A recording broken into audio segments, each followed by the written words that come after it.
doing the live streaming and everything you always do. Thank you, brother.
Okay, everyone, welcome back in now to the finals of the 2022 Ebonite Fall Classic. My name is Mike Flanagan from Inside Bowling, and you're watching the bracket play portion of our event. So just to recap, we started yesterday 3 squads, 55 bowlers on A squad, 55 bowlers on B squad, 56 bowlers on C squad. We brought back the top 56 today to bowl 6 games of an advancers round. We actually had a tie for the 10th position between Benji Martinez and Paul Bober, and Benji Martinez just defeated Bober in that. So Benji Martinez becomes the number 10 seed. Benji is bowling on lanes 5 and 6 right now, and he's taking on Britney Smith. Britney Smith was our tournament leader after qualifying yesterday, and now finds herself in 7th position. So Benji and Britney will bowl. The loser will finish in the 9-10th bracket position. Okay. Then next door, over on lanes 7 and 8, we have Anthony Dodge, who just struck.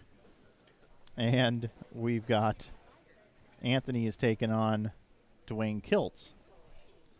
Anthony is the 8th seed. Dwayne is the 9th seed. The winners of each one of these matches will then flip to the other pair. So the winner of the match on 5 and 6 will go over to lanes 7 and 8. The winner of lanes 7 and 8 will go over to lanes 5 and 6. And we'll then take on our number 6 seed, Tom Hess, and our number 5 seed, Ryan Burks.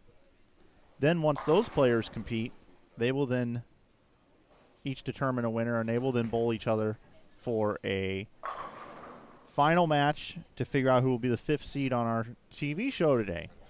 Once we determine that, we will then have our stepladder with that person being the number 5 seed. How about Benji with that right there? If you missed it, take a look at this replay. This is Benji just now. Look at this. Bounces the 7-pin out, takes out the 3. Interesting. That pair has been interesting for Benji. More on that in a moment. So our number 4 seed today is Trent Mitchell. Our number 3 seed is Russ Oviatt. Our number 2 seed is Nate Stubler. And our number 1 seed is Chad Nelson today. A little bit of history of this event. This is the 22nd major that we've had up here for the Greater Iowa Bowling Association. You can check out more at giba-bowling.com for more information about the events up here in Iowa that Joe and his family have ran for many years now. Tom Hess has won this 3 times. He could win for the 4th time today, but he has his work cut out for him. Nate Stubler has won 2 of these events, and if he were to win, he's the number 2 seed, he would tie Tom Hess for the most titles in these majors. He will have won 3. So pretty big statements there for those 2 players. Now, this oil pattern has been very difficult, designed by John Janowitz from Kegel Corporation. That's how Joe gets his patterns. I'm going to pop it up quickly here. Notice it's 43 feet in length. It's 29.94 milliliters of oil, 1.84 to 1 ratio. Very, very demanding. And the scoring pace is shown so. To qualify for today and make it into the top 56, the cut number for 7 games was minus 51. Minus 51 was the cut number. To make it into the top 10 here today, for a total of 13 games, it was Bober and Martinez that tied at 73. Out of the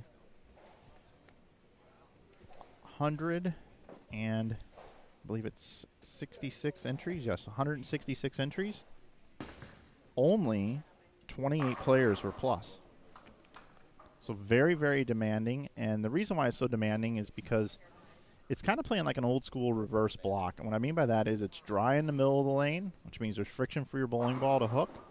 But the outside parts of the lane, there's a lot of oil and the bowling ball doesn't want to hook. So you see a lot of players playing towards the center part of the lane, and they have to go left to right for a right-hander, right to left for a left-hander, but not swing the ball too much. Otherwise, you'll miss the head pin. The ball will never recover. So it's been very difficult. A lot of players, a lot of traffic in the center part of the lane. And that's what we've seen here. Kind of less is more here today. Very tight angles. And Benji Martinez has been bowling really well in a lot of the events that he's bowled in. And this is our first opportunity to take a look at him here at the Fall Classic or the Winter Classic that we have twice a year. If you'd like to sign up for the Winter Classic, you can go over to GIBA-bowling.com. We have that one coming up in March of 2023. So Mr. Dodge does get the 6 to fall. How about the front 4 for Anthony Dodge? Dwayne Kiltz, he's a local player, bowls all these events, has made some deep runs. He's taken on Dodge on 7 and 8. Now notice Benji Martinez just threw at that 2-8. I want to take you back to yesterday during qualifying on that exact same lane after Dwayne bowls here. Whoa, almost a 5-7-10 for Dwayne. But take a look at this. This is Benji attempting the 2-8 on the exact same lane yesterday. And the idea here is you want to hit both of the pins. And notice what happens here. This was yesterday. Oh, does not quite make the 2-8. But he did just make the 2-8 just now. Britney leaves the 3-6. Dwayne throwing at the 7 pin and misses it. So Anthony Dodge through 4 games is in really good position. We do move pairs throughout this entire stepladder bracket format throughout the day. So once we are done with these 2 pairs, they'll be out of play. We will then move to lanes 11 and 12, I believe it is where we will go. And we will continue to move around and bounce around to different pairs throughout the rest of the day.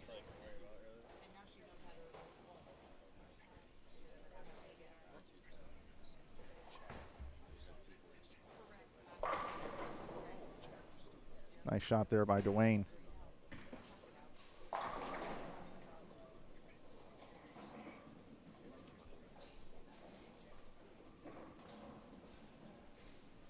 Other finishers here. Just missing. Nick Crummell was, I mentioned Bober, who lost in the roll-off to Benji Martinez. And then Nick Crummell was 12th at plus 72.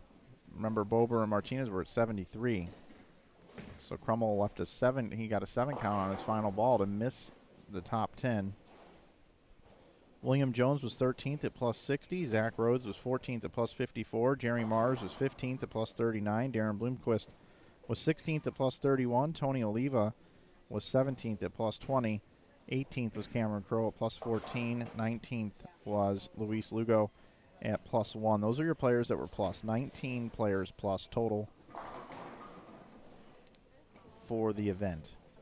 Talk a little bit about the prize fund here, because we do have great sponsors, which I'll mention in just a moment. First place is $2,700. Second place is $2,200. Third place is $1,700. Fourth place is $1,300. Fifth place is $1,000. Sixth is $900. Seventh and eighth finish and get $800. Ninth and 10th finishers get $700 apiece. Paul Bober took home $600. That's on a $160 entry fee, which is pretty good. It's actually outstanding. Now let's take a moment to talk a little bit about how this tournament's even possible. It's because of our great sponsors. We want to thank Ebonite for being our title sponsor here on the GIBA Tour. Your next bowling ball purchase, consider Ebonite when you walk in the door, or a bowling ball from the Brunswick family of brands. Would also like to thank our associate sponsors, the Waterloo Convention and Visitors Bureau, the folks out in Las Vegas at I Am Bowling. You can save 25% off Die Sub jerseys and anything that they carry on their website at iambowling.com by using the coupon code GIBA. Also, in addition to that, we also would like to thank Guaranteed Rate, our friend Brandon Steen here in town working for Guaranteed Rate. Thanks for your sponsorship. And we would also like to thank Budweiser and Bud Light, the official beers of the Greater Iowa Bowling Association. The Hampton Inn, our official hotel sponsor, as well as if you're in town looking for something to eat, head over to the OP restaurant on Ridgeway. They support this event and have great food. And, of course, the Kwik Star Quick Trip franchise as well here. When you're filling up your car coming in or out of town, make sure you hit up a Kwik Star. Of course, here at InsideBowling.com, we also do sell merchandise on our website. If you'd like to save 15%, there's a coupon code down there on the bottom left for you. It's YouTube. See you, Cam. Adios. Cameron Crowe saying goodbye. So Dwayne not out of it yet with back-to-back opens for Anthony Dodge, but he's going to have to string some strikes. He can get a double here, and he does get it. Here comes Dwayne. Look out. Here comes the Dwayne train. Everybody get out of the way, because it's coming.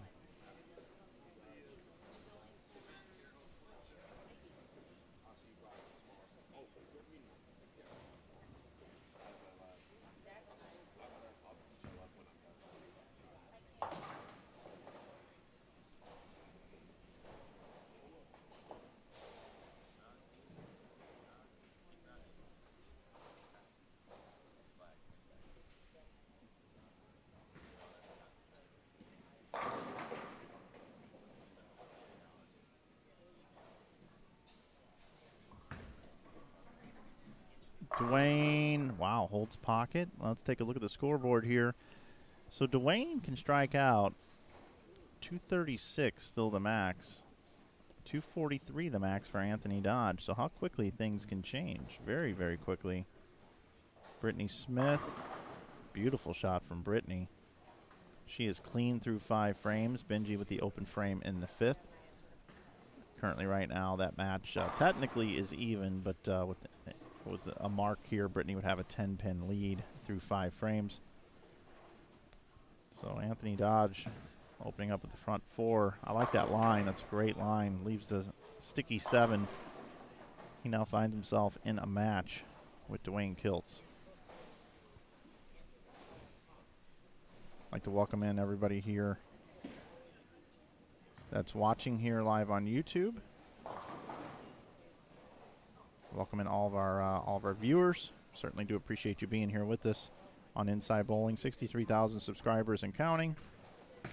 A lot of you have been around for a long, long time, and we do appreciate it. Now Anthony Dodge just absolutely falling all over himself here as he misses the 7-pin now. So let's look at a pacing situation. So you figure 20 a frame. So if Dodge goes 152, 172, that's 192. Dwayne he's in the 80s, he's in the 1-teens in the 6, so 130, 150, 170, he's looking at 190 pace.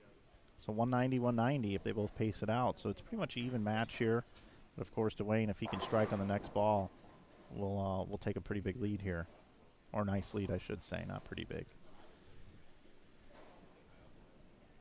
So Anthony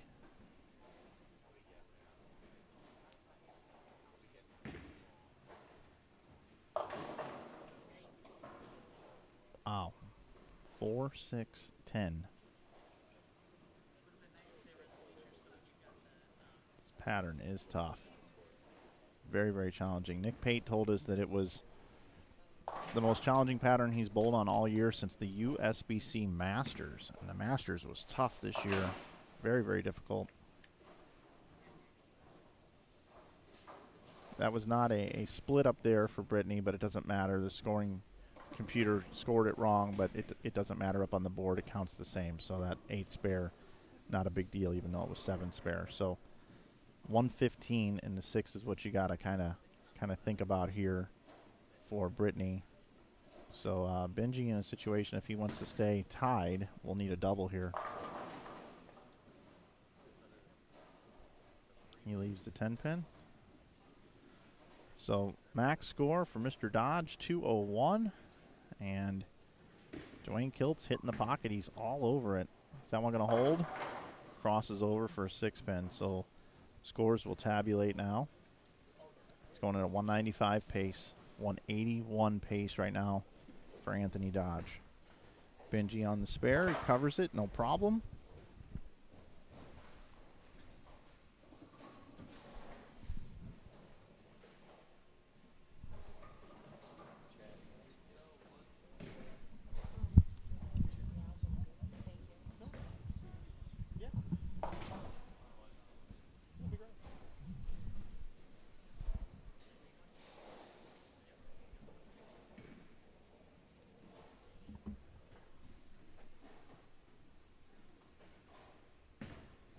So here is Benji now after leaving the 10 pin. Comes in light, rolls the 2. So I consider that even, right? He leaves the 10 pin, probably shouldn't have. That could have been a strike. That shot there probably didn't have much business striking, gets it there. So one break kind of evens out. So we got a good match over there on lanes 5 and 6. Now here's Dwayne. Wow, lucky not to 4-9 there. Leaves just the 4. So again, Anthony Dodge can finish out with 201. If he were to do so, he would make Dwayne have to double in the 10th. Britney Smith keeps it on line. Goes a little high for 610. So now she has an 8-pin lead over Benji Martinez. But that strike up there, if Benji can double, he takes the lead. So really close on 5 and 6. Dwayne covers spare. Hello to all 205 of you watching right now here on YouTube. Thanks for being here. This is the finals. You're in the bracket play portion. Winner of each one of the matches is going to move on to take on Tom Hess and Ryan Burks. They're your 5 and 6 seeds. Will be inserted here to bowl against these players coming up. But right now, let's see who will advance. An opportunity for Anthony Dodge to kind of redeem himself. Started with the front 3, or excuse me, the front 4. Can he go back 4? All right, leaves the 7. So the best he can do is 191 now. That's going to need, it's going to make Dwayne have to get some good count, a mark, and then count on top of it to advance. The magic number right now is 192 to advance. All Dwayne would need is 9 spare 9 for that, no matter what Anthony does. Britney with a strike. She's not going away here, giving Benji all he can handle.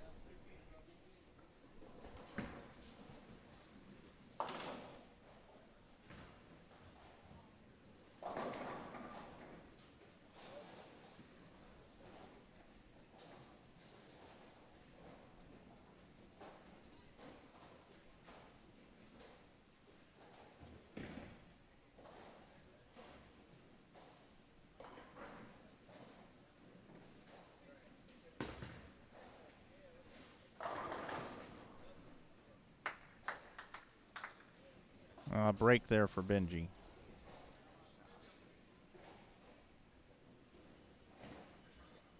Big time break there for Benji.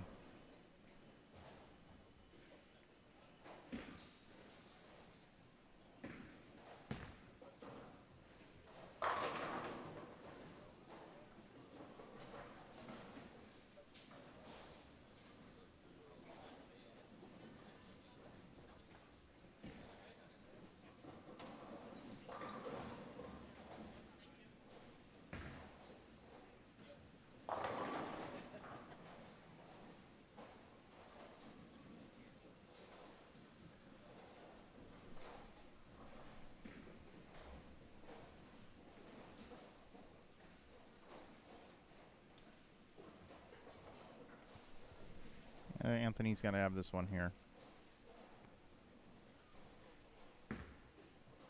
Half the work is done.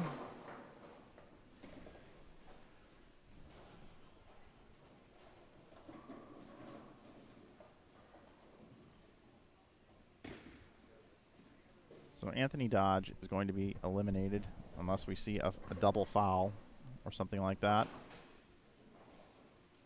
Nice comeback there for Dwayne Kiltz.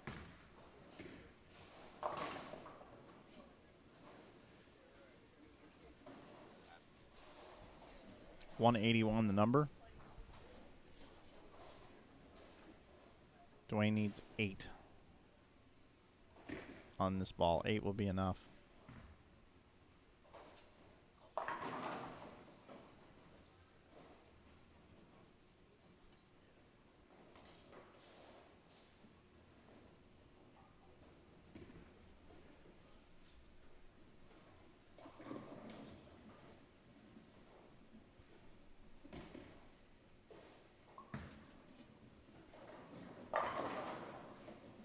Dwayne gets 9.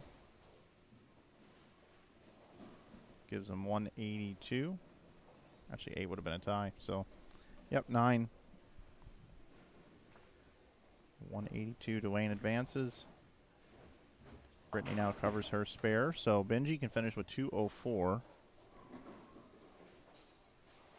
Britney can finish with 203. So, Benji cannot be shut out. So, whatever Britney does, Benji will have to match. If she doubles, he will have to double. If she goes 9 spare strike, that would give her 192. Benji would need 9 spare strike to win by a pin. 193. Massive shot right there for Britney. That is huge. Big shot there. Very nicely done. Notice the clean game being bowled by Britney as well. Now here's Dwayne. Final score 193-181. Dwayne Kiltz with a nice comeback there. Kiltz advances.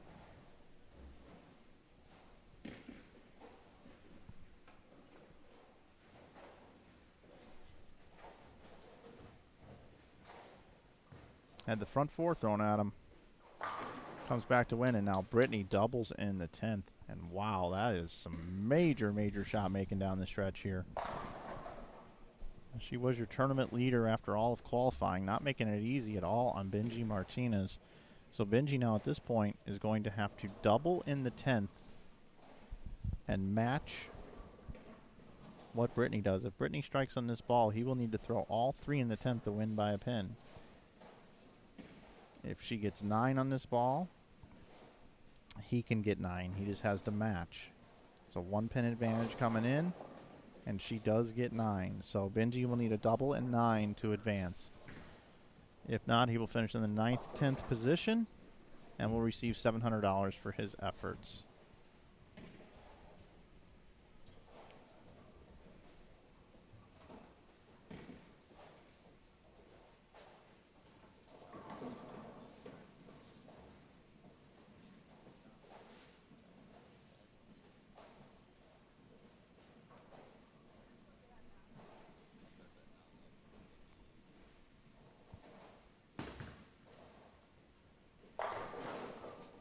There's the first one.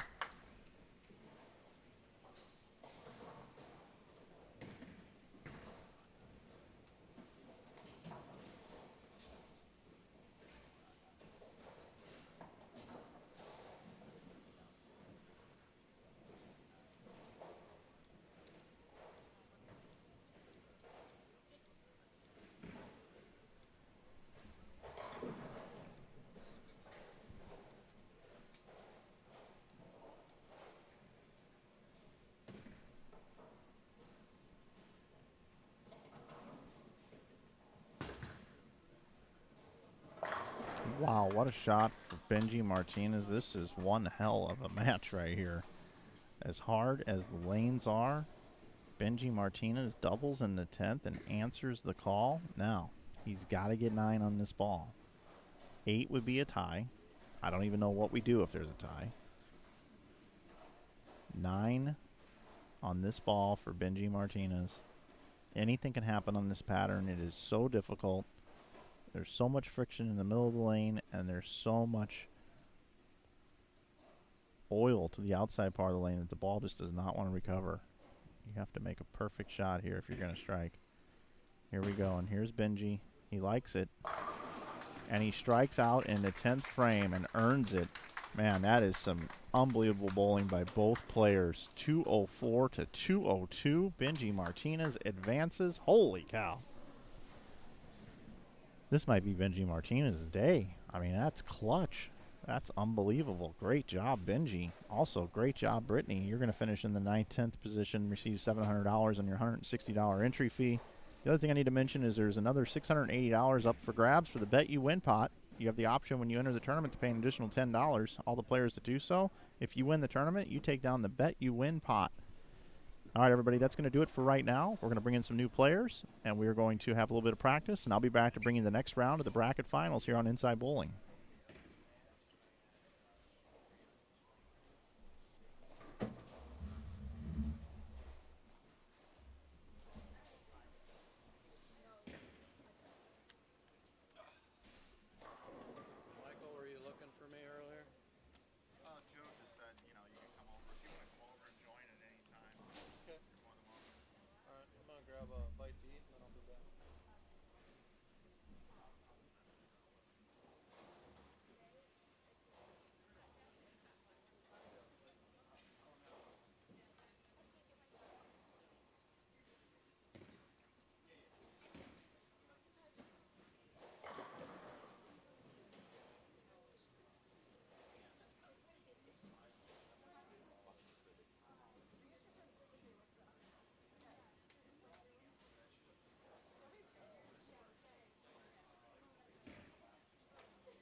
Players are just finishing up their practice here.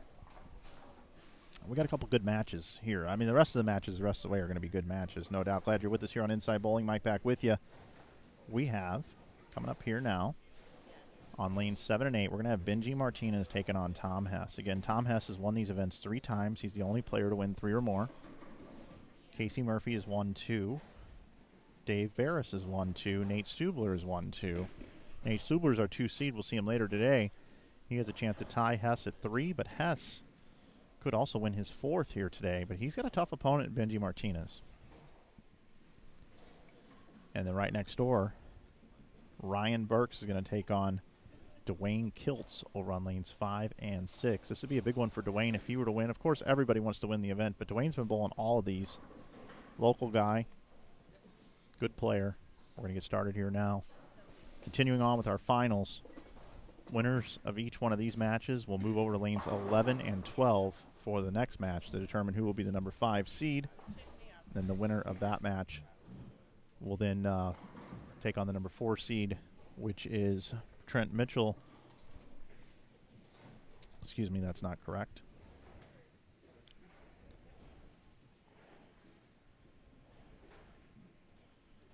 Where did my sheet go here?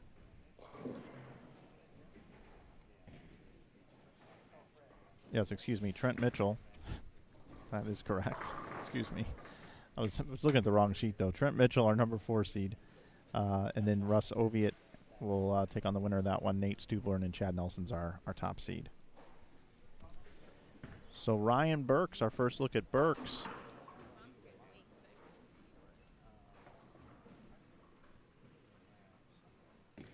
As well as Tom Hess, PBA 50 Player of the Year 2 years ago now. Parker Bowman was the Player of the Year this year. Tom Hess high flushes it. And, you know, at this point in time, Tom's kind of in a spot where normally he's kind of the big dog here. Well, he finds himself in this 5th, 6th area, and now he's kind of on a free roll, in my opinion. There's really not a whole lot of pressure on him. He's got a long way to go to get there, but it wouldn't shock me if Tom Hess were to climb this thing and win his 4th title.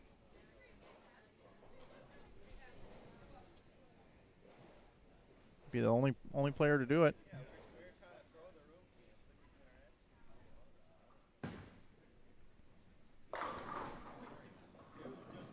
Joining me now is my friend and tournament director and bowler, Joe Engelkiss. Hello, Joe. Hey, how's it going, Mike? It's great. Thanks for having me back. Yeah, thanks for coming. Always enjoy having you up here doing a live stream. It's kind of a very casual feel this year. It is. It just feels very nice and warm and cozy. Yep. And everything's run so smooth. It's been amazing. It really has. Squad's on time. Everybody's been here to check in when they're supposed to. And we ended up short a couple bowlers, but yeah, had 2 last minute. Yep, 2 last minute cancellations. So unfortunately, that happens, I guess. Yeah, not a big deal. I mean, you know. No. In the grand scheme of things, it's not a big deal at all. And boy, did we challenge them this weekend. Yeah, this was a tough one. Cow. How do you determine what the pattern's going to be? I mean, I know in the past you've kind of varied the lengths. I know you like to kind of vary the lengths a little bit, but tell me what goes into making up this lane pattern, how you get it, what happens, what you're looking for. Okay. So we've worked pretty much every year either with Kegel or back in the day, Rich Amy has worked with various others to develop the pattern, but myself, because I bowl this event, I don't really have any input into the pattern other than I give him a general idea of here's where we were lengthwise last time. We want to do something a little bit different. On this surface, we typically want to go a little longer with the pattern than we do when we go to Cadillac with the harder surface. Yeah, Brunswick over there, Pro Lane, and you've got brand new AMF SPL here, which is always a little more friction. Yes. Makes sense? So we that's how we vary it. But from there, I don't have really any input into other than telling them we don't want them easy. You know, I don't say we want them this hard necessarily, but, you know, our base that we aim for is even's a good score. Even will probably make you in the cut. This time we were considerably below that. Yeah, but, minus 51. Yeah, but oh my gosh! Oh man! So what a break. I've been watching like these shots while we've been talking, and there've been Brooklyns. There's been through the nose. All the strikes up on their board. I'm just telling you, these are not pocket hits. They're not pretty ones. You know, that was kind of a running joke on my pair today. Is I said, a one board miss is terrible. Two board misses goes, if it's in, it's Brooklyn. Right. And the Brooklyns carry you well. You got a chance. Here.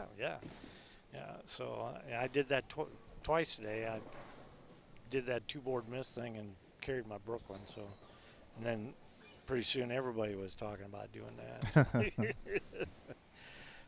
Tom's such a good player that he normally capitalizes on a break like that. I would guess he'll probably flush. Oh, he tugged it again. Yeah, the ball wanted to roll so early if you missed it to the left at all. Oh, it just reminds me of an old reverse block. Yeah, it was. We almost had a Greek church picked up. Yeah, the last couple.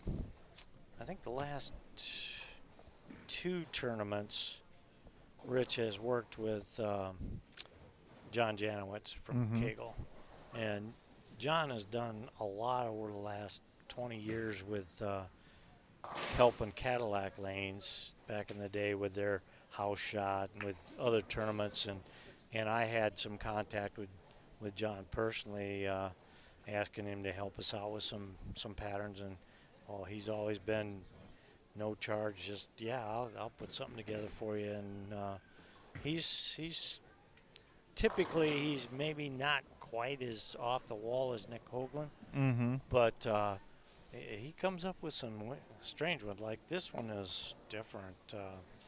9 2-2s to 20 feet and buff to 43, and all the reverse oil was started at 33 feet coming back, so it didn't play like a 43-foot pattern for sure. No, it was very U.S. Open like on the pass down. Yes. And then on the pass back, building up a little bit of a pattern, but not a lot.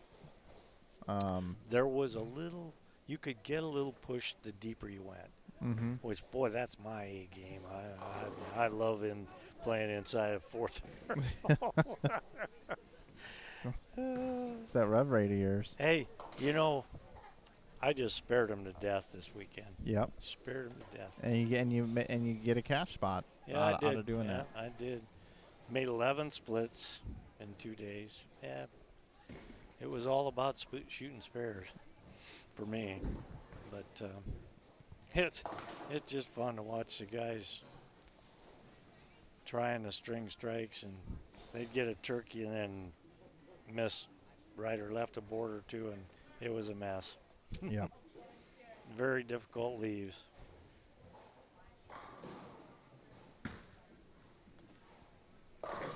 Oh, there goes Benji another Brooklyn. with a crossover. Yeah.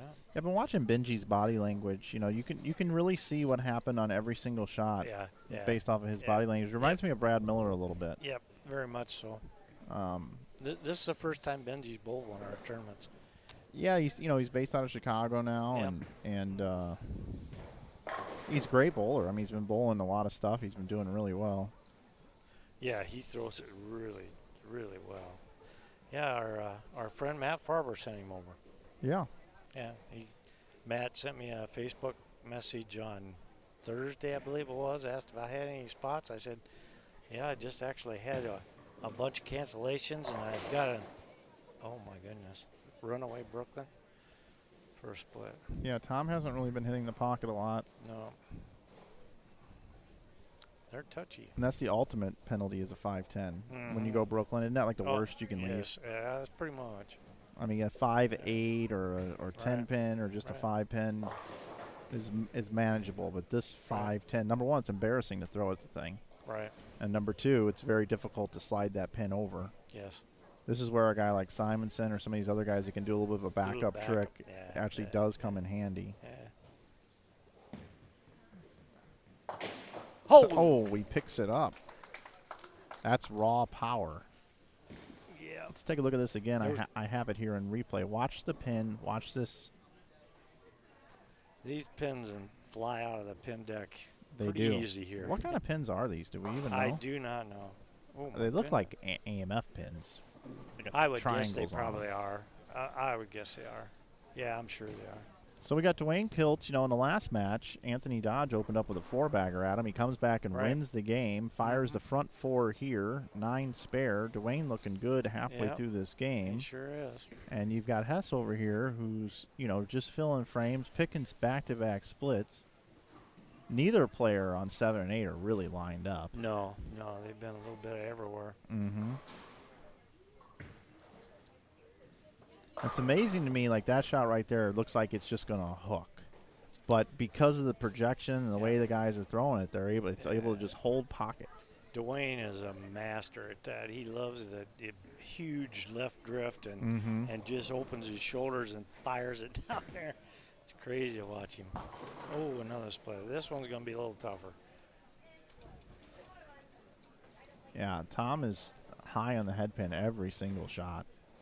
Every shot he's high. He's going to love hearing that we're going to go back to those pairs later if he's still. Well, I'm not so sure going to the right's even any easier. No, I don't they're think all it is. tough. They're all hard. But Mr. Kilt's making them look nice. He got it figured out. He sure does. I would imagine this one's going to be super hard down there as well. One of his good friends is Osku Palermo. I think he's learned a few things from Osku. He didn't get that one to bounce out. So 122 in the 6th. Benji, if both players were to strike out, Benji wins by 3. Right. Or 4. Yeah, 4 would be the number, actually. You're right.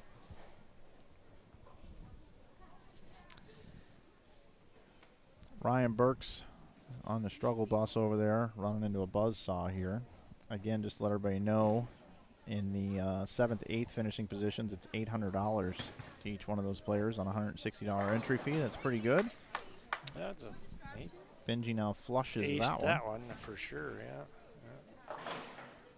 That match against Britney that Benji just came off of, when Britney doubled in the 10th, I was like, holy cow. I didn't think Benji was going to be able to do it. He aced 3 in a row. Not because of his talent, but just because of how hard they are. Yeah, they are very And he aced 3 of them. Yes, he did. Yes, he did. On the right lane in front of the ball return. In front of the ball I mean, that's return. crazy. Yeah. Showed a little of that moxie, maple moxie, right? Isn't that what that is? And now he's got a triple. Yes, he does. He's back in the hunt here. Oh, yeah. He's in the lead, actually, by 4 pins. Takes the lead. Yeah. And now Hess has just got to be thinking to himself, holy cow, What do I do I am now? lost. Yeah. He is definitely going to have to do something.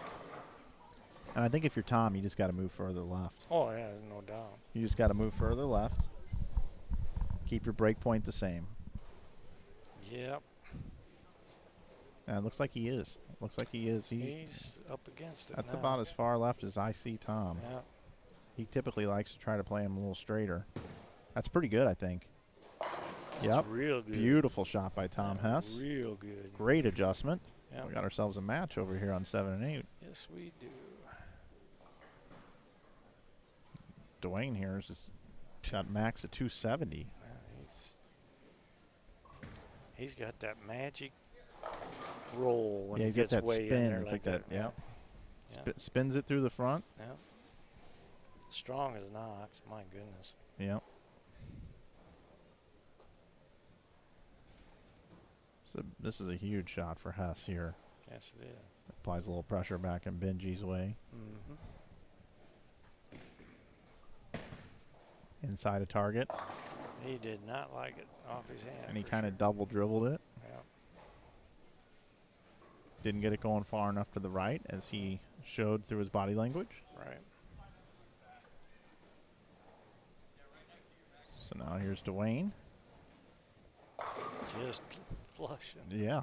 I don't think I would want to bowl him. I don't think so. Although pair to pair doesn't mean it's going to be easy. But that's right. That's right.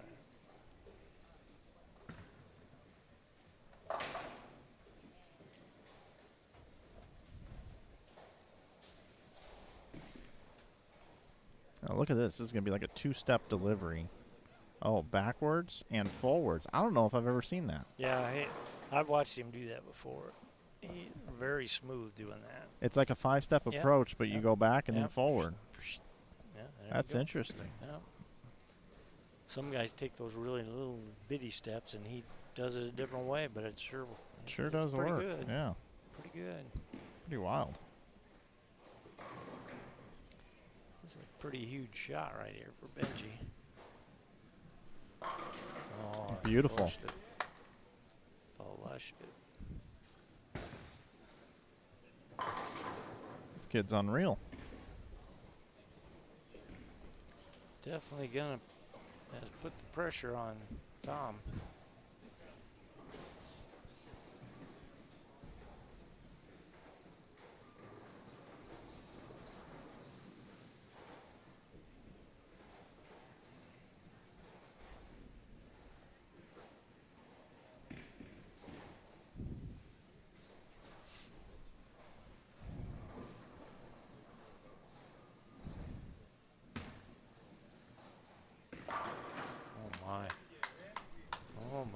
What an unbelievable last couple of shots here from Benji. Huh. He's got his cheering section here, too. Oh, yeah.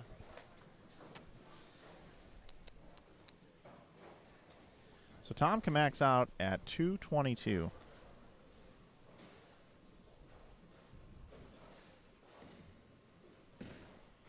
Benji's going at 234 pace. Right. If he goes 9 spare strike is how I get to that number. Perfect. Tom crosses over for a strike. 2 board miss. Flush. Nice little finish here, though, by Ryan Burks, who will be eliminated. So it looks like it's going to be Dwayne Kiltz, and still too early to call it over here between Hess and Martinez. But depending on what Hess does here, it might be Benji's. And we'll take them over to lanes 11 and 12 next.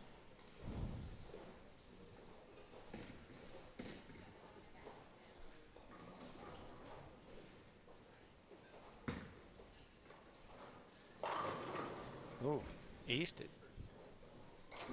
Very good shot.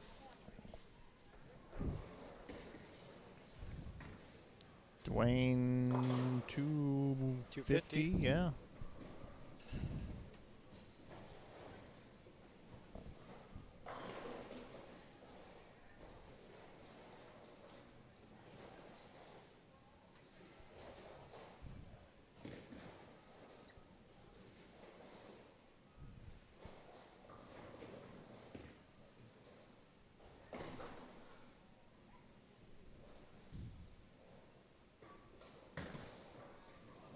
Nice and firm. Oh, it didn't push. No, he was asking for it to push. It looked really firm off his hand, but yeah, there's just so much friction.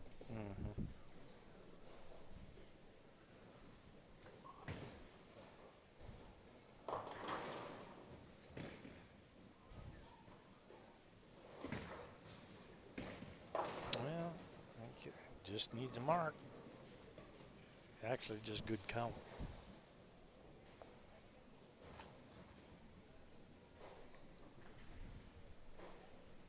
Dwayne 254, 199 for Ryan, and now Benji, as you said, needs some count here. 210 still a good score.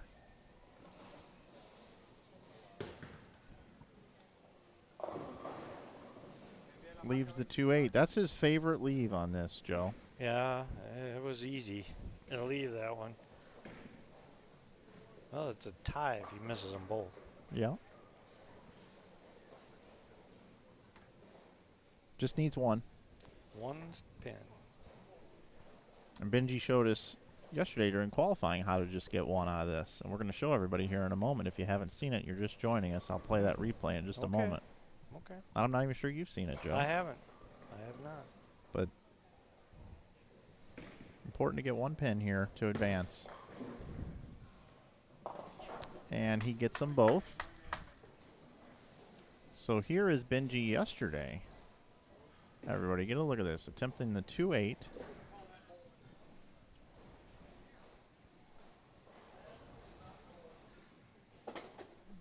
Check this out.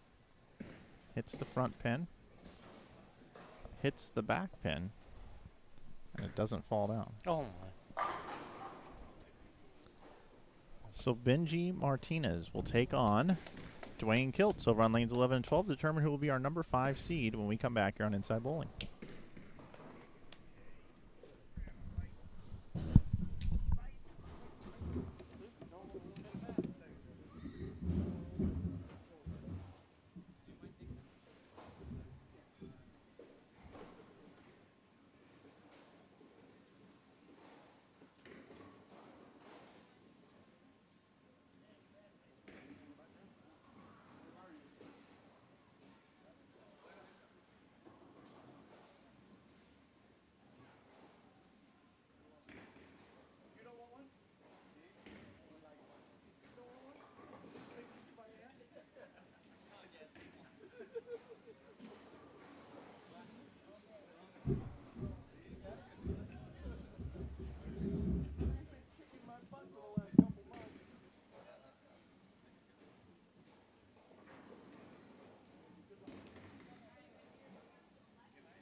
right, looks like the players are done practicing.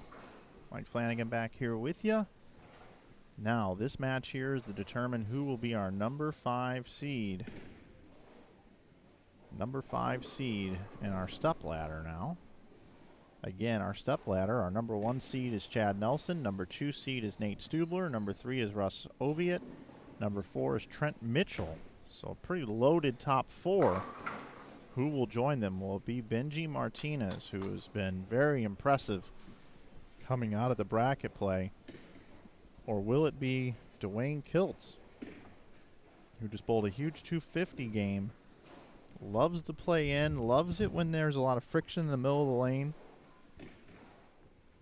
You'll see him drift towards the left. And we'll keep that ball close to his ankle. Gets it out to the right. And 10 back for Dwayne Kiltz. So we've got ourselves a match. These are the best 2 players that were lined up the best on this 43 feet in length oil pattern coming into it. Whoever wins this one's definitely going to earn it. Our number 4 seed, just to preview, is Trent Mitchell. He won the U.S. Amateur Team Trials earlier this year. It's kind of his coming out party to the bowling world. A lot of people really noticed Trent as soon as he won that event. So one of the favorites coming in. He is the 4 seed. Another strike by Dwayne. Winner of that match is going to go on and take on our friend Russ Oviatt. Russ tried some time out on the tour. Big, strong player. Great guy. Winner of that match is going to go on to take Nate Stubler on. Stubler has won 2 of these events. He actually won in 2020 and in 2021, the 2 September events. This would be his 3rd September event in a row that he would win. He is the 2 seed, and then our number 1 seed is Chad Nelson, who has never won this one, but has won just about everything else in bowling. So there's Benji with his 2-8 again.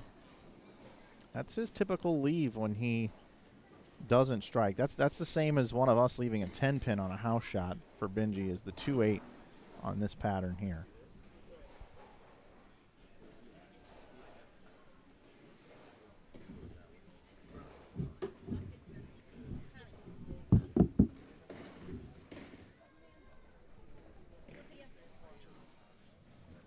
Benji attempting the 2-8. And covers it. Joining me now in the booth. I spent a lot of time with this guy this summer and just got eliminated from the event. 3-time champion, my good friend, and knows a lot about this oil pattern out here, Mr. Tom Hess. Welcome, Tom, to the booth. Hi, Michael. Hi, everybody out there. Sorry about that disgusting display of bowling, but they're not really easy right now, folks. No, they're not. And how much do you know about young Benji Martinez here? I know he's been bowling fantastic. He is leading the Midwest region in points right now. I think he's won the last 2. I know he's won the last 2, maybe the last 3 regionals we've had in the Midwest region. People might, if you recognize him, Benji made the show at the Players 2 years ago down in the Southwest region. Yep, and he went to SCAD University.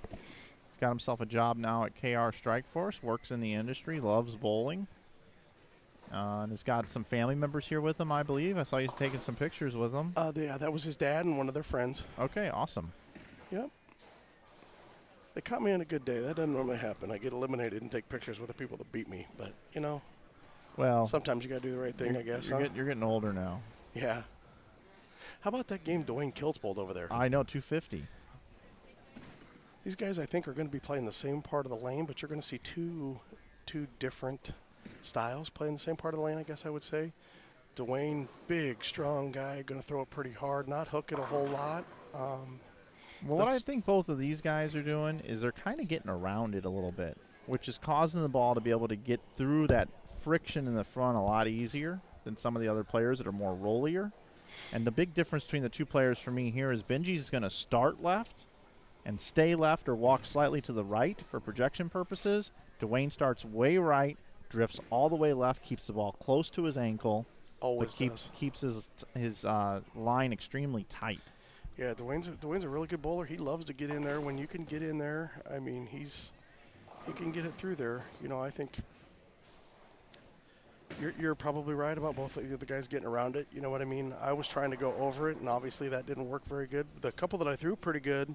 You know, the first two that I threw, and then the one in, like, you know, unfortunately I went about 7 or 8 frames before I did it really good again. But they were really good. They're just, this is a hard pattern, and it's not, they're hooking a lot, but it's not your normal hooking a lot. Normally when they hook a lot, you could just get left and just kind of almost, you know, I'm not going to say free fall it. Why is he throwing balls down the gutter when they're bowling?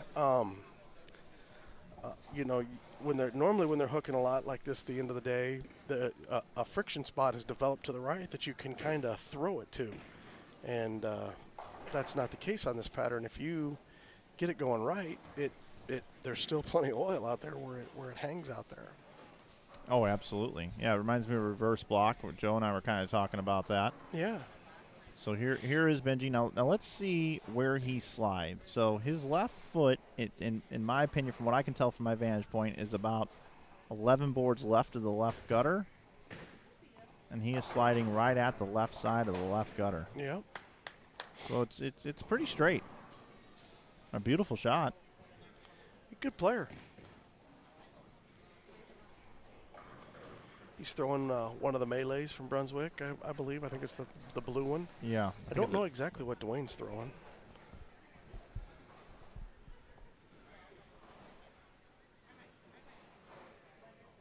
I mean, I'm not going to lie. I thought 210 would be a good game on this. Yeah. And it ended up third.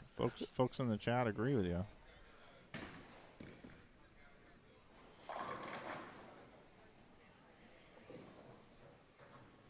Now, Benji may want to reset here. He didn't like something. Something didn't feel right. I may have gone through my pre-shot routine again. Pretty good shot. But clearly I don't know what I'm talking about because Benji is all over the pocket. And that one actually shaped through it as if it isn't that fallback. That one there, he actually got it to a spot, and it turned and picked up, and the pins had no chance. Yep.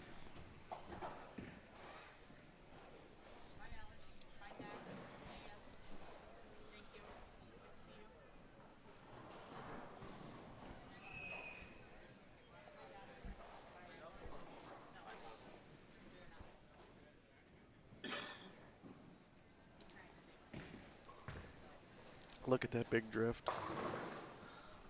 Yeah, and I'm not sure what happened on that one. I didn't really catch that. Let's take a look at it again here. I got the replay. I mean, that's kind of he must have just missed it. Yeah, I mean, because it like hydroplaned down the lane. That was surprising. It wasn't. See, to me, that wasn't dead right. So, you know, the other thing that's really funny is it's really cold in the bowling center, but when you're bowling, it's hot. Yeah, I think it's up there in that area. It's just as warmer than it is back here. So, what's funny is for this week my hands were cold most of the time, but they were clammy. So it was just it was unique. Tough break missing that spare there. Mm-hmm.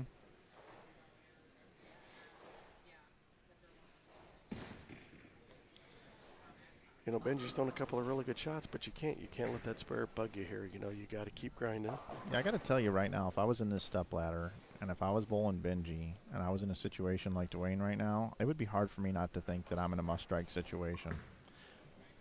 You know, I can kind of agree with you. You know, Benji's got a good look, but all it takes, I mean, you don't have to miss by an arrow here to have an errant shot. Oh, no, 2 boards. They're that hard that, you know what I mean? Take, for example, in the 10th frame against me, Benji could have very easily 2-8-10'd. Oh, yeah, sure. You know what I mean? And that wasn't that bad of a shot. Yeah, the 2-8 has been kind of his leave. Yeah. He's left it a lot. But you know, against Britney, I thought Britney had him dead to rights. Oh, what a finish there, huh? She stepped up and threw 2 really good shots in the 10th to make him, then got 9 to make him double and get 9 to win. And he struck out. And he struck out to win by 2. And then you bowled a decent score at him, 210. He beat you. And now he's bowling Dwayne, and Dwayne here has 97 in the 5th and then a spare up in the 6th, and he's staring at a double. It wouldn't shock me at all if Benji goes up and doubles here. Well, I like the fact he's taking his time here. I do too. We do have some open play here in the bowling center down the high end. Yeah, we got some open play going on down on the high end, and we've got a guy warming up for the next match over here on the left. Yeah, and he's just kind of beating at his own drum over there, Trent is. Yeah, and he's throwing some shots when the guys are on the approach. There's Benji. See, there's his there you two-pin. go. There's that little bit light. But that's his miss. His miss is a 2 or 2-8. I haven't seen him 2-8-10. Okay. I haven't seen him 2-4-8-10. It's always a 2-pin or a 2-8. I keep showing this replay of That's him. a good feeling. Of him throwing at a 2-8 yesterday where he hit both pins and only got one. Did one slide and stand up or something? Or did it go I'll off? show it again Okay. since you haven't seen it after this shot. I've replayed it a few times. But just because you haven't seen it, I'll go ahead and throw it up. So here, I'm going to show it again, everybody. This is Benji yesterday on lanes 5 and 6 throwing at the 2-8. The idea is you want to hit both pins, right? That's what they tell you. You want your ball to hit both pins. So there he is. And this just proves that this is his leave. This is his miss. Oh, wow. I thought you were, that definitely could have fallen, but I thought you were going to show me something freaky, like he knocks them both down and one bounces over and stands up. Yeah, no, he and there you kind of go. slow hooks it at it. And then there he is right in the pocket Yep, again. right back on it. But really, if he misses, it is a 2-pin or a 2-8. That's his miss. That's a good feeling to have. It is because it's makeable. Yeah. And it's not a jam shot 4-pin where you could leave a 4-9 either. It is just that he's trusting the ball to the right. Out of all the players that I've seen so far at this event, he's the one that is trusting the ball the most to the right because of how deep he is. Oh, you didn't think I was trying? I was just freewheeling it to the right. Yeah, right. Yeah. Just right of the. Yeah, I don't even know. See, there he goes. He bowled again with Dwayne throwing on the approach.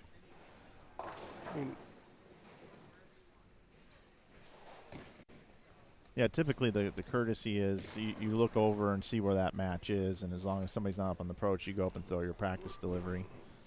We are 1, 2, 3, 4, 5 pairs away here. Yeah, that's but still, This year we're using some different pairs. Joe's making it a little bit easier on the TV and also making it so that we can get out of here and keep the players bowling. So we're going to go 11 and 12 here, and then our next match is going to be on 13 and 14. Okay. Then we're coming back to 11 and 12, and then we're going to 7 and 8 and 5 and 6 for our final 2 matches. Interesting. Yeah, just a little bit different. Still moving pairs. I'm going to call that anything for Mike Flanagan, so Mike doesn't actually have to work That's to right. get his money. That's right. You know what I mean? Yeah. Just make it as easy on Mike as we can. I'm kind of loving it, actually. All about Mike.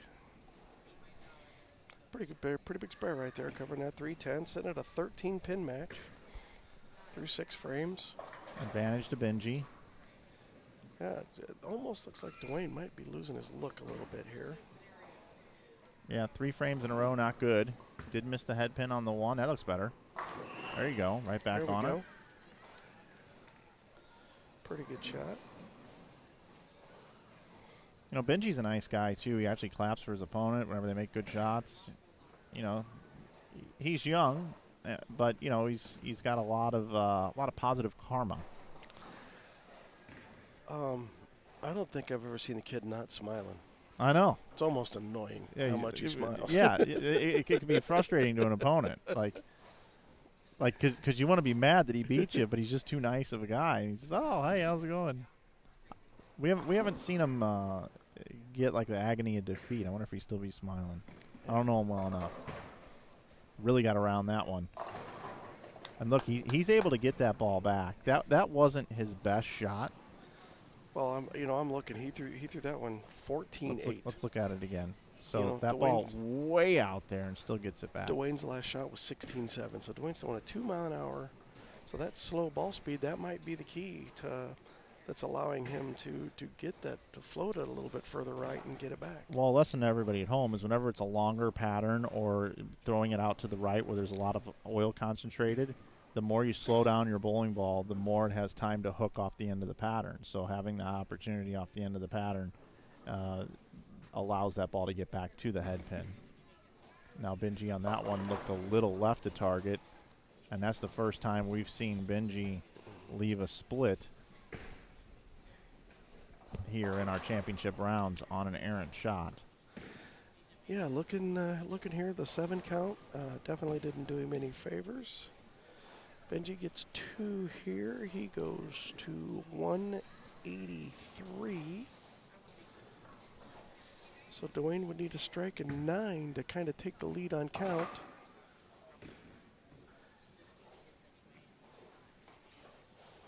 Got a 213 max for Benji, 225 max for Dwayne.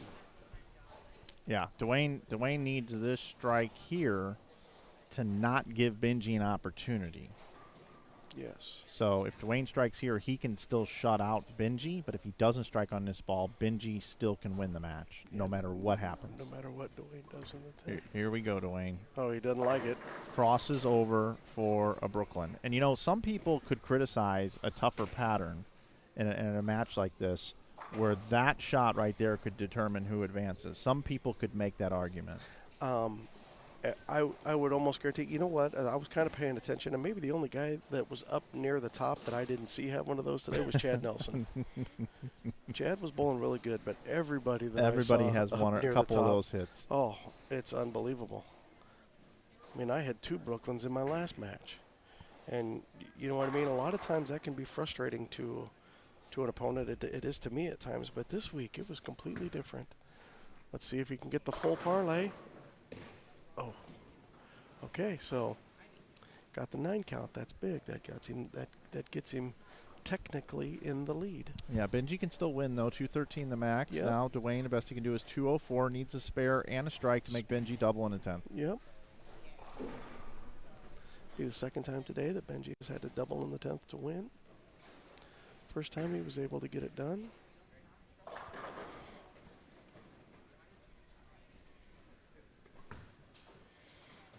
Oh, and he missed it. Dwayne, all that work, he misses the spare. 192. Benji needs a mark. Any mark. And that's no gimme. No, gosh, no. No gimme. You know, I almost feel like a guy like Benji needs to go up there needing a strike. Mm-hmm. Yeah. Because when you don't need it, Right. Yeah. that's when bad things can happen mentally. Yeah. We're gonna check his mental game here. Yeah, and I wonder. I mean, I don't know if he wasn't paying attention in our match or not. Oh wow! And there's a crossover of his own, and Benji Martinez is going to advance. That is 193. Dwayne Kiltz is going to finish 5th. He is going to receive $1,000. Nice. It's a pretty good payout to get 5th and get $1,000 for a $160 entry. Actually, did I do that right? No, he's 6th, right? Yeah. Oh yeah, you're I lost right. track He's of which 6th, match yeah. we were in. 6th. So it's kind of a unique format. Basically, it's a 6-person step ladder. Yeah. But Benji just earned the right to go into the step ladder. Yeah, he'll take on Trent Mitchell in the next match, which will happen over on lanes 13 and 14. The winner of that will then get Russ Oviatt and then Nate Stubler, Chad Nelson. Nate has an opportunity today to tie you for 3 wins, and this would be his 3rd September event that he has won in a row. Yeah. You believe that?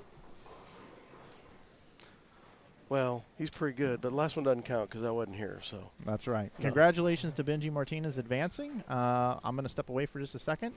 Just move the camera over real quick, build a little picture-in-picture, and we'll have the next match for you. All righty. I don't know if I'm going to be here, folks, but thank you very much for tuning in and watching today, and hope you all enjoyed the action. Thanks, Tom. Yep.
Irish practice.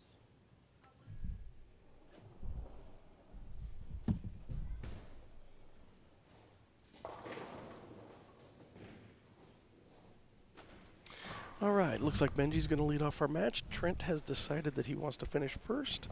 That's what most of the time I think that's what happens, unless you've really got a better look on one lane than the other.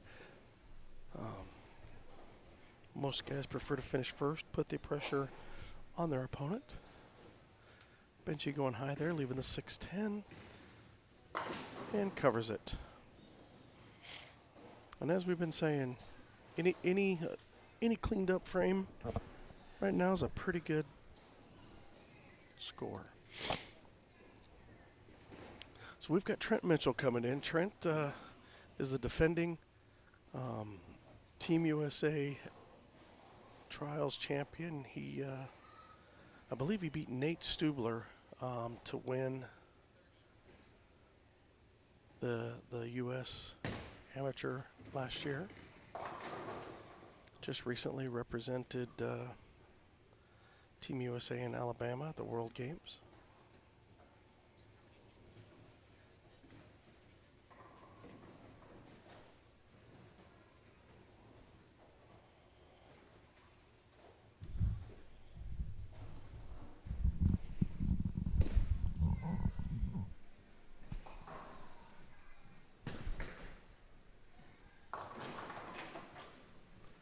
Three, 610.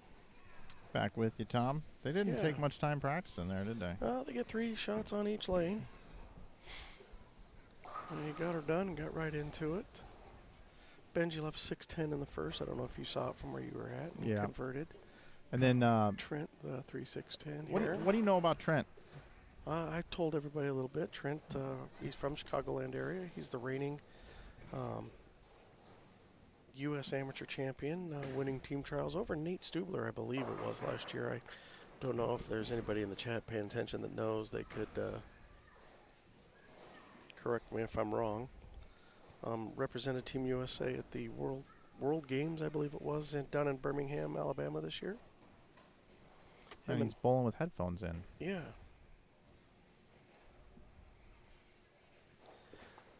And he just missed the 3-6-10 to start the match.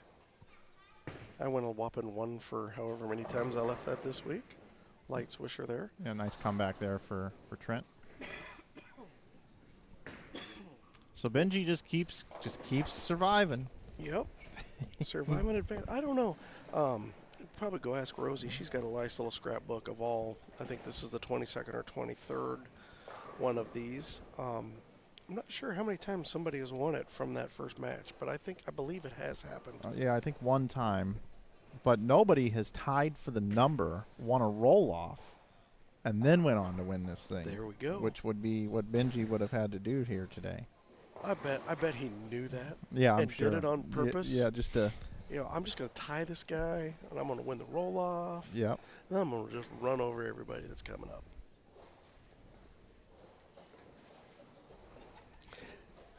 I do know that there was a gentleman that Nick Crummell missed by 1, got 7 on his fill. So I don't know if he was done and knew what he needed, or if he just unfortunately got 7. Bowling, man.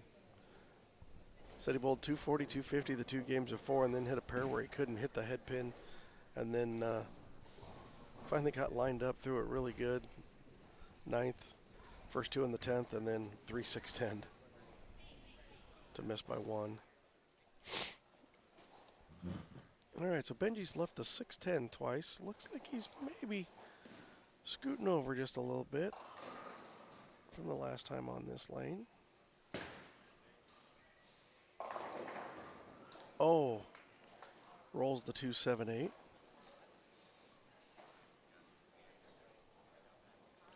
Nice little break.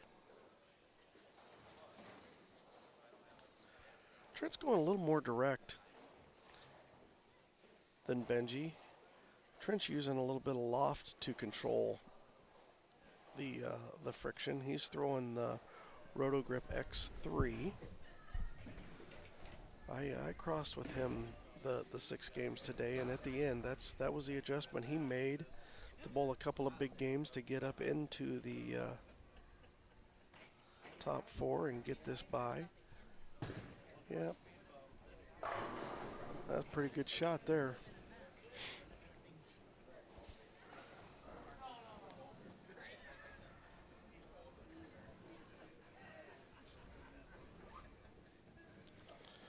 Two pretty good shots after coming back with starting with an early open there. Absolutely.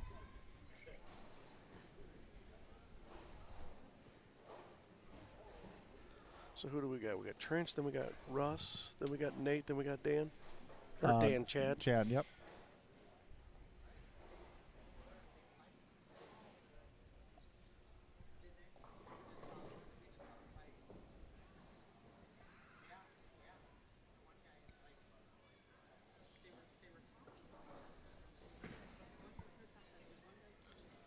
Have you looked at the fantasy? How am I doing in the fantasy? Have you looked? Yeah, Am I getting crushed? I'll check that out, bud. We're in a little fantasy league together. Oh, really good shot there. Wrap 10.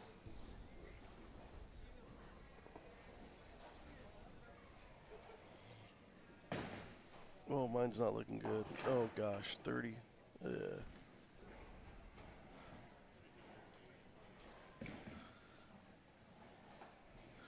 am I at? Taylor had a horrible game. Oh, he did? Mm-hmm. So you're telling me he wasn't worth the $67 I paid for him in our draft? Not for week 2. Yeah. Neither was Mahomes and Kelsey. And but they were pretty good last week.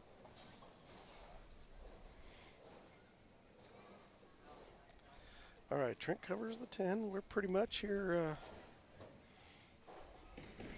at an even game here if Benji marks here. Benji can take a 10-pin lead here with a strike. Man, I don't get this. Maybe it's just me.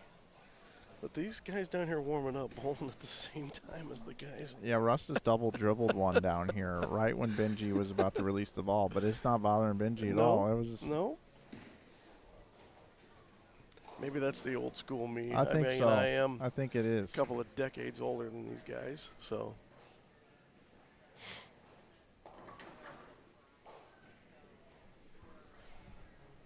He's going to do it again.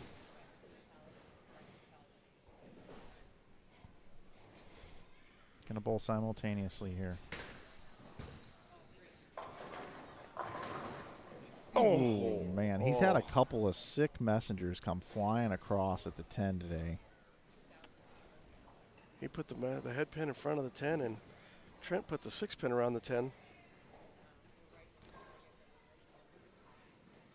Just unbelievably quick.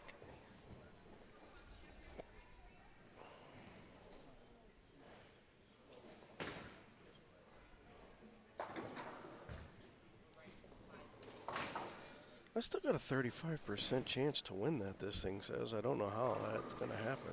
That's true.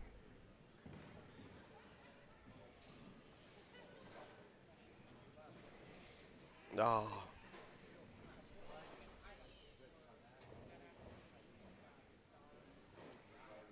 Kirk Cousins going to throw 7 interceptions, and Aaron Rodgers is going to hit Randall Cobb for 5 touchdowns tonight. Okay. That's going to get it done for me. And now back to the bowling, since people don't really care about our fantasy. Trent's made 3 really good shots after an errant first frame. Another pretty good shot. That was good. Playing much more straight using that loft. I didn't watch Trent much yesterday, but every ball he threw today was with what I would consider a stronger ball. All ASMs. He threw Supernova for a little bit. Threw a gem for a little bit. That was my plan to start the day. I don't know if you were paying attention. I went with a big strong ball. Tried to get it slow off the pattern. I threw a lot of good shots that. The ball just wasn't going through the pins quite hard enough, but that was kind of my plan. Right. You know, so it's one of them, what do you do? Trent to take an 11-pin lead. Oh, he kind of wheeled that. Woo! That was pretty good. He kind of gave her that one, the old whirly bird with the follow through there.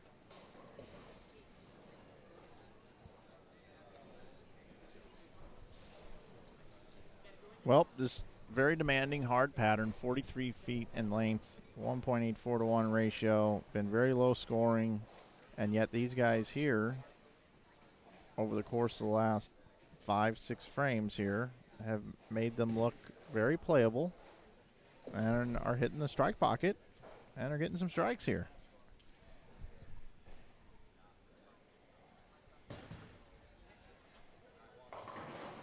Ah.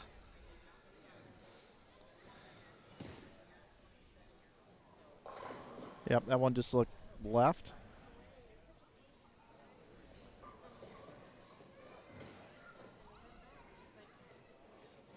Unfortunately, lost a little bit of count as well. Yep, so now 111 in the 6th for Benji.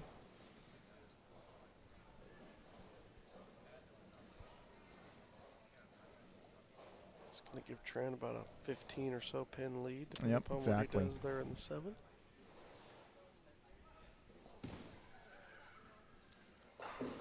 Benji's been tough, though. He's come back and, you know, at the end of the matches have been pretty clutch.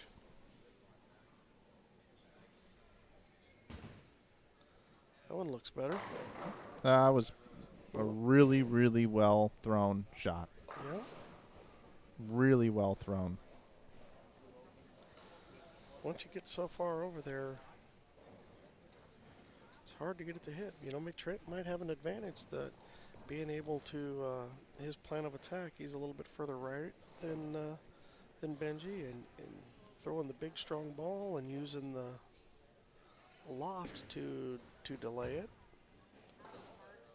And then Benji misses it.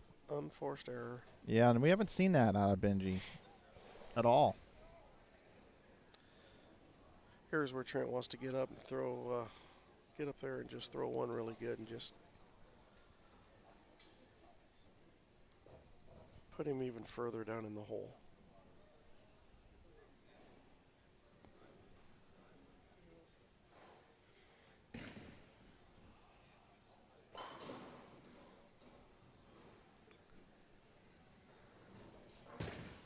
He whirly bird that one too. Maybe that's what he's doing. Great Maybe shot. Doing it to get around it. Maybe that's, you know, wearing that wrist guard. There's a kind of limits what you can do. Maybe that's what he's doing to get around it to help it get through the front part of the lane. But that was a pretty good shot there. So this is our... Oh boy, now we got a dad walking down the lane down there. Yep, we sure do. I would definitely walk off on this. Yeah, he's staying pretty laser focused. Gonna go ahead and bowl.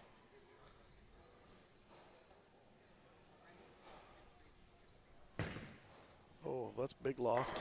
Yeah, he got a handful of that. yeah. What a beautiful shot. I'll tell you what, that's pretty I impressive. want to look That's at that some- one again. That's some. Yeah, he gave her that whirly bird, got it out there. That might be the plan. You know, maybe he's throwing a strong enough ball that when he gets it right, it's going to roll up, and he's definitely not trying to play a lot of change of direction. So far, it looks pretty good. Benji's definitely now into must strike. Yeah, he's got a bowl 210 here is the most he can get. And that's just going to about do it. Not going to help.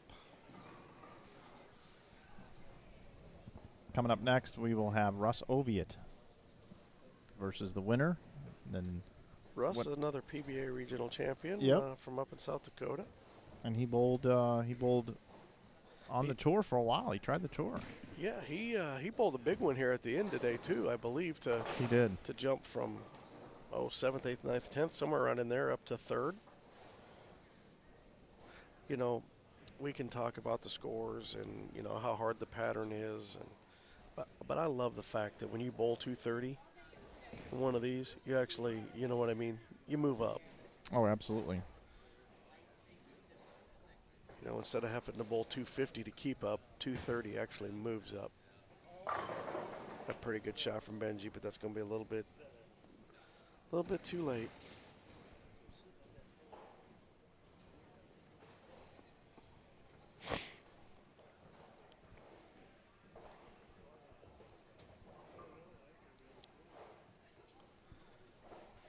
I can speak from experience as I just did it. It's tough to grind that hard and then bowl a game that you don't feel you performed your best, and I'm sure Benji doesn't feel that he performed his best this game.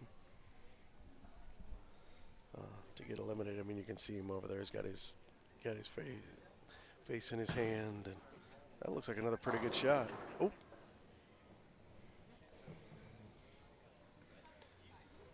Well, I've never seen Trent bowl up close and personal until this week, and it was in qualifying. He came to 7 and 8, and all of a sudden I looked over and I watched him throw a shot, and I go, oh wow, I love his look on something this hard.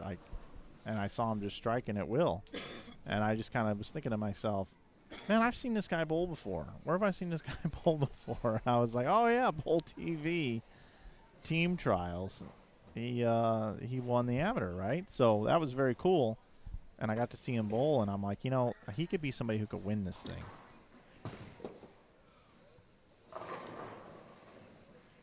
Very effective.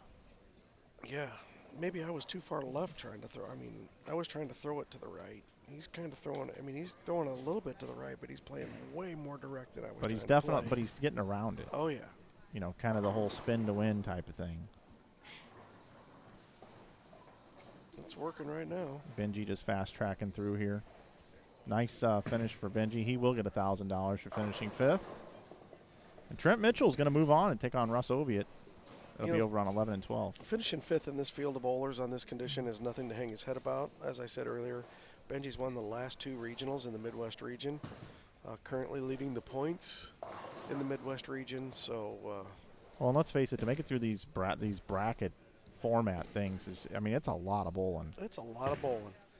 And, you know, and we've seen, I mean, Trent bowled a great match there. You know, every shot except for the first one was pretty much in the pocket. 237, very impressive. You know, but every other match we've seen, there's been 2 or 3 Brooklyns from an opponent or 2 in there, you know, and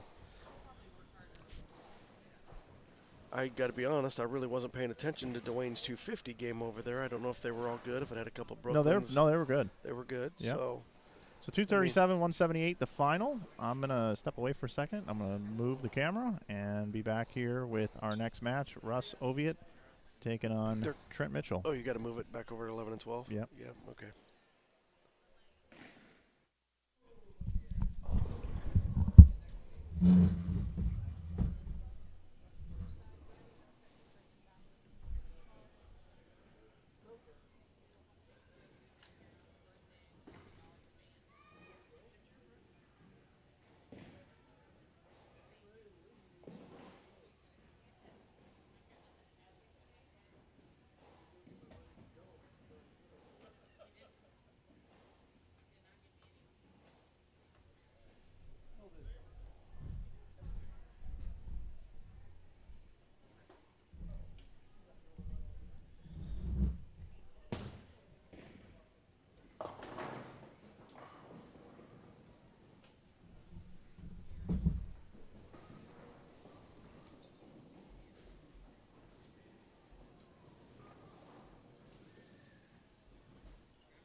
All right, looks like the players are set and ready to go. Trent Mitchell taking on Russ Oviatt, number 4 versus the number 3 seed right here. Of course, coming up after this one, the winner will get Nate Stubler, our number 2 seed, looking to be a 3-time champion and join Tom Hess as the only 2 to be a 3-time champion. But Chad Nelson, our tournament leader, is going to have something to say about that. Speaking of Tom Hess, joins us back in the booth now. Here we go. Yep, Trent getting ready to start us off here. Russ has, as I said, most guys are going to elect to finish the match first as the higher seeds coming in, I would imagine, unless they've got a way better look on one lane than the other.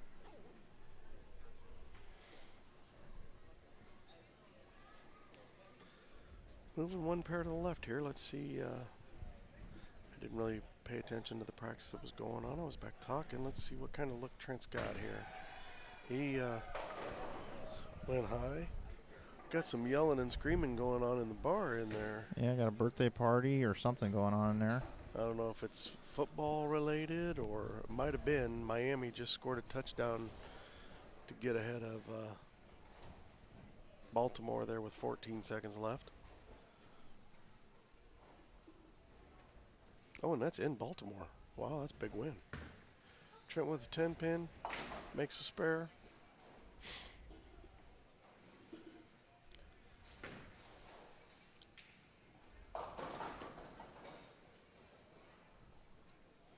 So here's our first look at Russ Oviatt. Going to be in front of the ball return. Yep, as I said, Russ is a PBA regional champion, bowled collegiately down at Arizona State.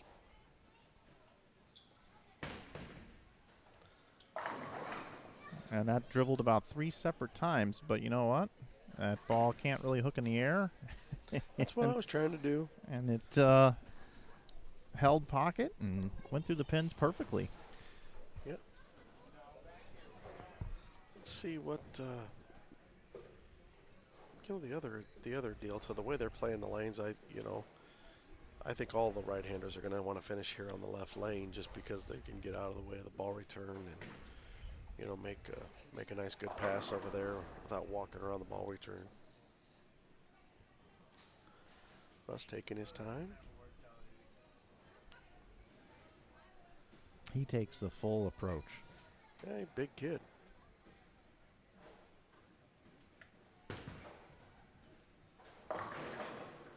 Oh, God, that's kind of an unlucky break.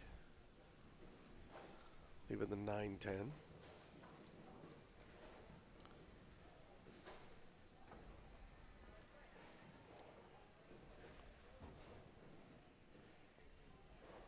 Let's get up there and shoot a 6-pin. Hit it right in the middle and you'll be just fine.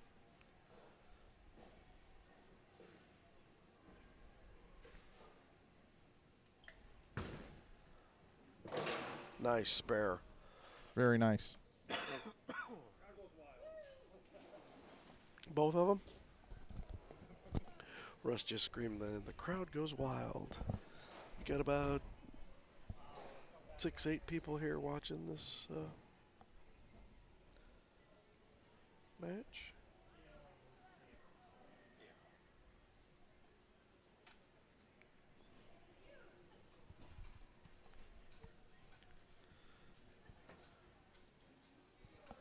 I just noticed something. Should I just pat?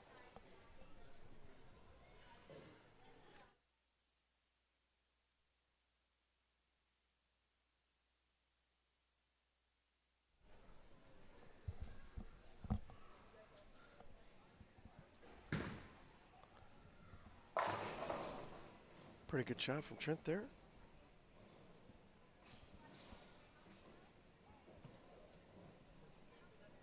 Both players are converted splits so far. No. Trent's just scored 8 split. Trent left 10 pin. It's been doing that quite a bit. I think it's because I think some pins fell in. I think he actually had a 3-6-10 standing that kind of fell late.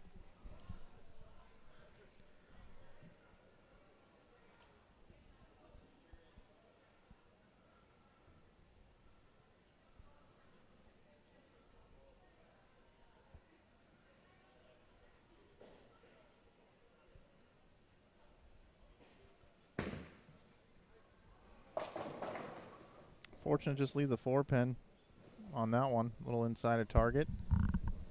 Playing them right, though, if you're leaving just a 4-pin. Yep.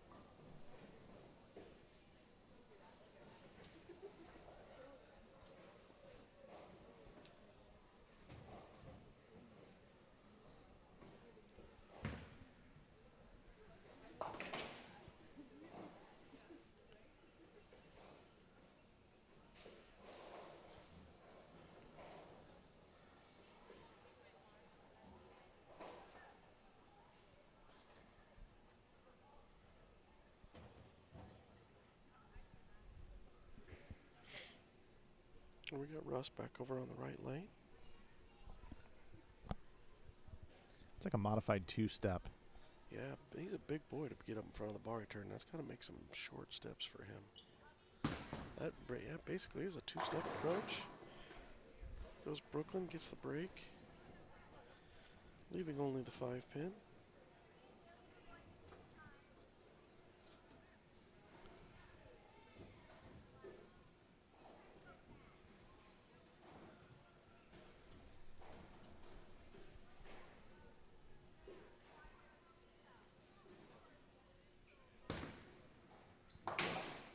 That one got down there in a hurry. I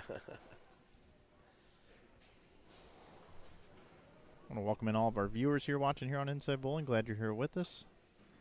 How's the viewership been today? Is it pretty good? Yeah, not bad. Good. Got the most we've had all day right now. So we're coming down to the finals. Just 4 players left. Trent Mitchell, Russ Oviatt,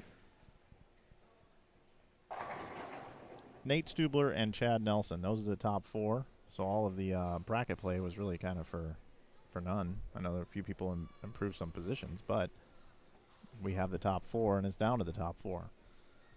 I wouldn't say for none. Benji, you know. Yeah, I mean, yeah, some players made a couple $100.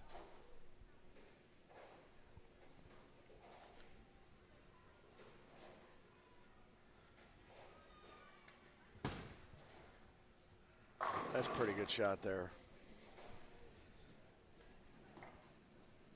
I expect that to... Let's take a look at that one again. Way deep inside. Perfect for us.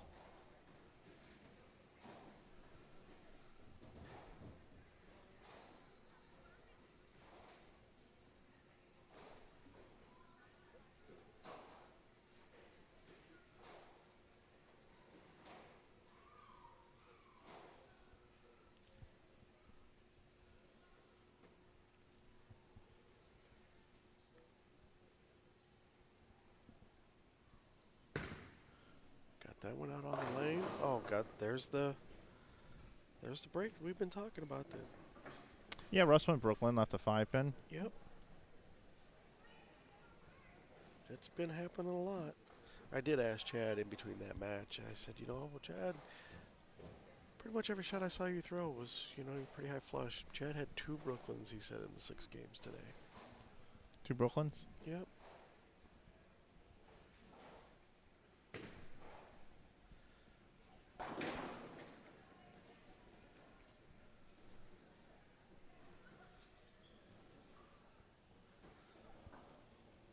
Got a 1-pin match through 4 frames here. Yep, sure do.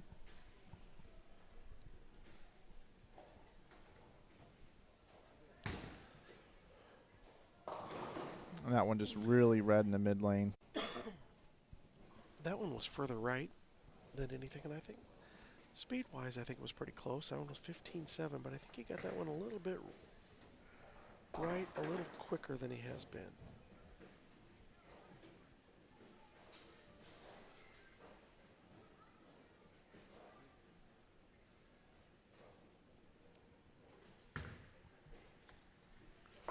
Didn't like it off his hand. That ball actually hit some friction, and that spare ball hooked and went straight to chop to 3 off to 3-6-10.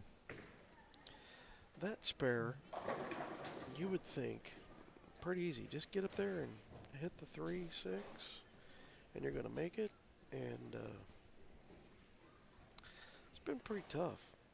I missed it every time but one I shot at it this week.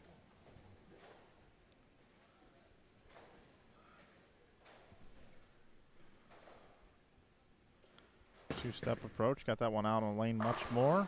Yep. Beautiful shot right there by Russ.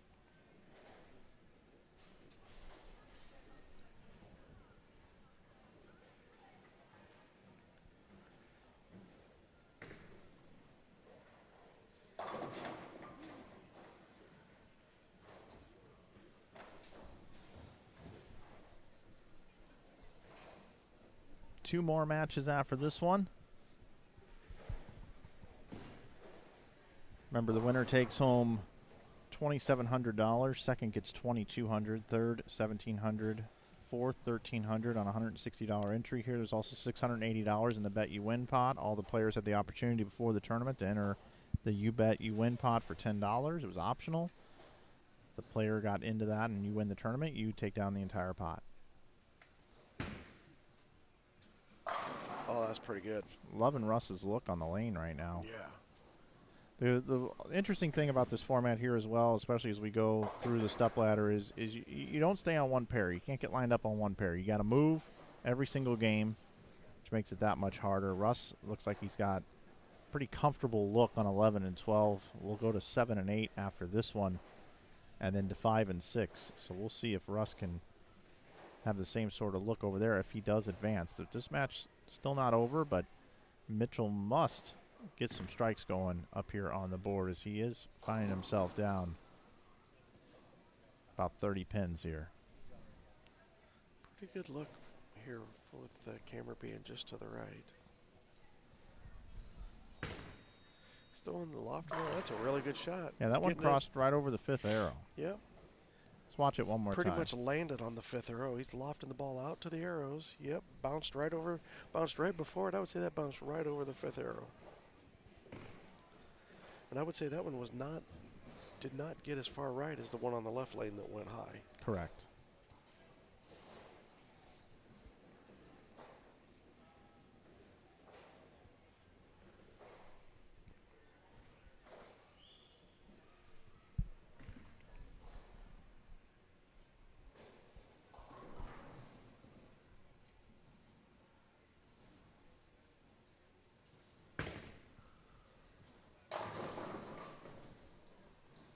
Did he foul? Oh, did he foul? While we were showing the replay, I guess he had fouled. Wow. I've still got the replay here. Let's take a look at it again. Yep, Yep, foul light he went sure off. did. We did not catch that. Wow. We did not I'll tell catch you what. that. That's some great concentration and mental fortitude to get up there and just make another really good shot and make that spare. Not let that compound. There's no noise when a foul light goes off here. It just lights up red. I did not hear a noise. Another good one. See, that one to me didn't look like it got as far right as the other one that went high. That lane might just be hooking that much more. Yep. And Russ, because he's so deep, isn't seeing it as violently because his ball's going so left to right through that part of the lane. Right. So not the game Trent was looking for by any means. Last 3 frames have been pretty rough. Russ with a triple now, has control of this one.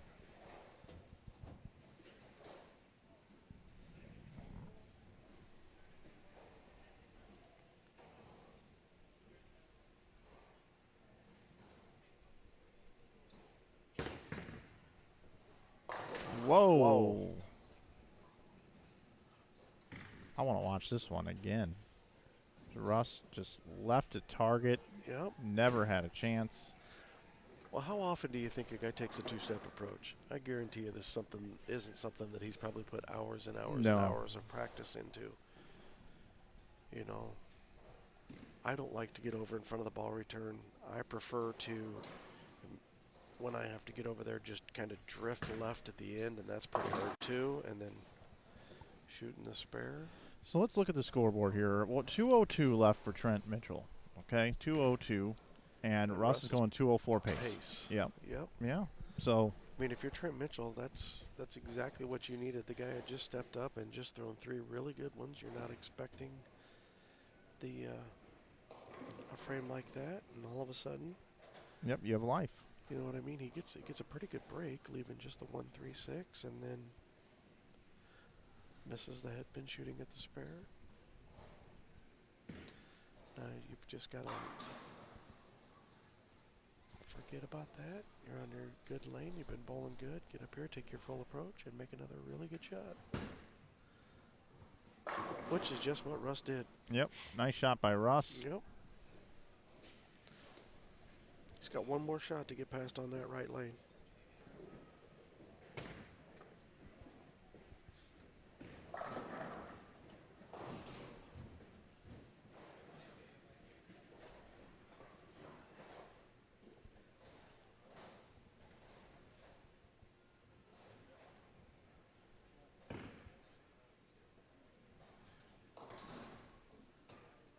Been really good on this lane. See if he can get up and make another really good shot. Landed that one right on the 5th arrow. High flush. Runs Pretty it good out. shot. See if Trent's going to see if he makes any kind of adjustment over here.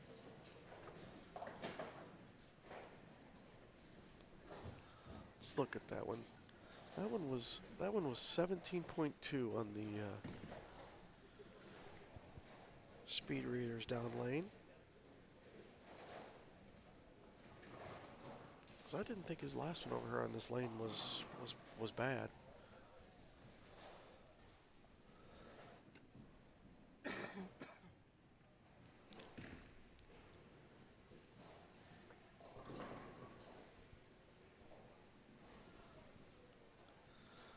See what he's got here. A little bit of a different angle. The camera here. Oh, that one was over 5th arrow. Oh, gets Looked. the messenger. Yes. Let's look at it Let again. everybody know he carried it. I like it. With a nice scream to say yes for hitting it. What a great shot. Yeah. That one was a little bit slower, registering 16.8. Not a huge variance there, but, you know, a little bit.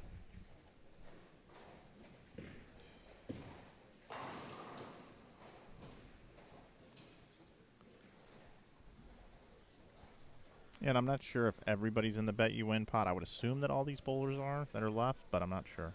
We'll find out. We'll know.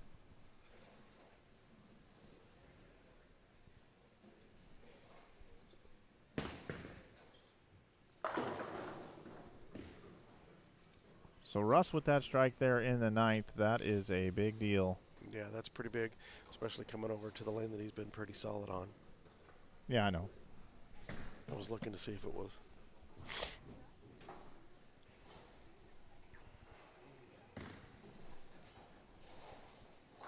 I knew it was on the PBA. I didn't know if it was in USBC. Mm-hmm. Mm-hmm.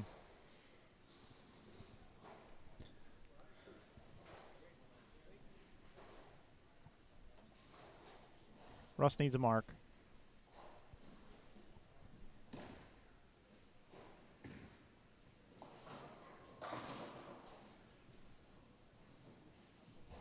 At least he's on the lane. He doesn't have to be in front of the ball return. Yep, getting to take his full approach, taking his time. I like it. He is on the approach now. I know you can't see him, but I could have maybe set my angle up a little bit wider here. I forgot Russ was so far back, hanging off the back of the approach and so far left. That's pretty. Oh, wow. It's a good shot. Yep. Got to hit it.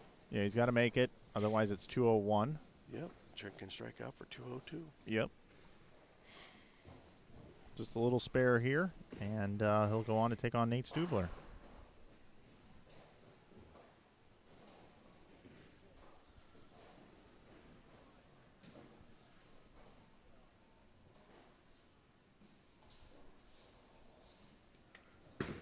Boom. And he's got it. That's a winner for Right in the Russ middle. Oviatt. So Trent Mitchell is going to finish in 4th position.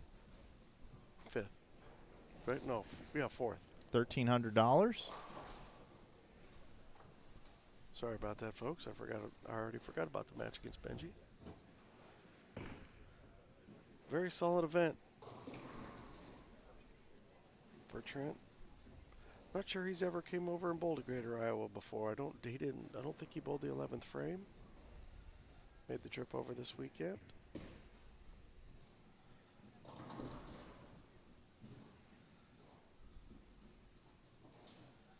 You don't get into the stepladder of this event, luckily. Got to earn your way here. Yep, sure do.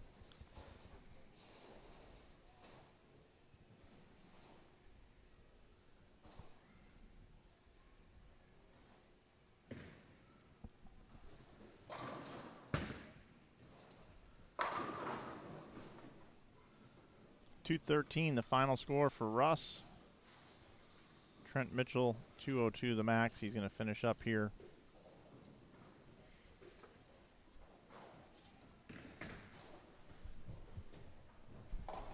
We'll move over to lane 7 and 8 for our semifinal match. Looks like Chad Nelson has made his way into the building and is beginning to warm up now. I believe this is going to be, like I said, I need to look. Let me look. I think this is a rematch of the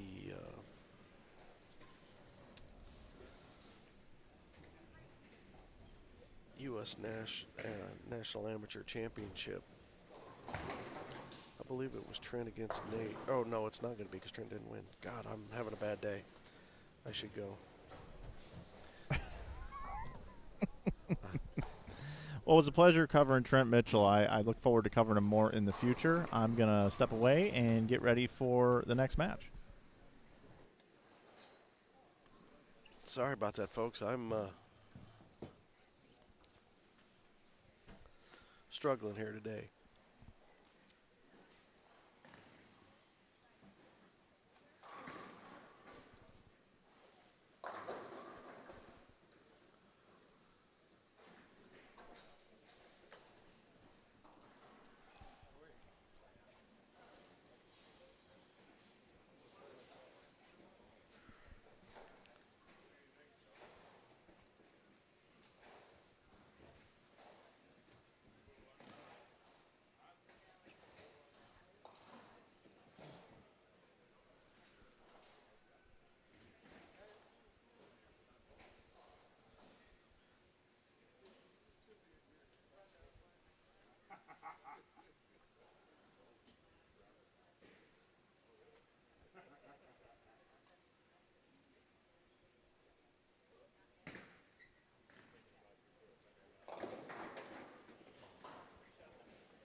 All right, folks. Looks like we're ready to start our semifinal match. Russ versus Nate. And Nate has won the last 2 events in September here, which is pretty remarkable that he's won back-to-back September events. Back-to-back, either event is pretty tough through this field of players. Nate has graduated from St. Ambrose. So this is one of his jobs now. It's no longer just something to do on the weekends while he goes to college. Russ is going to start things on the left lane, and he is way left. I mean, just way left. Yep, again, the higher seed deciding to finish the match first so that he can put the pressure on the incoming bowler.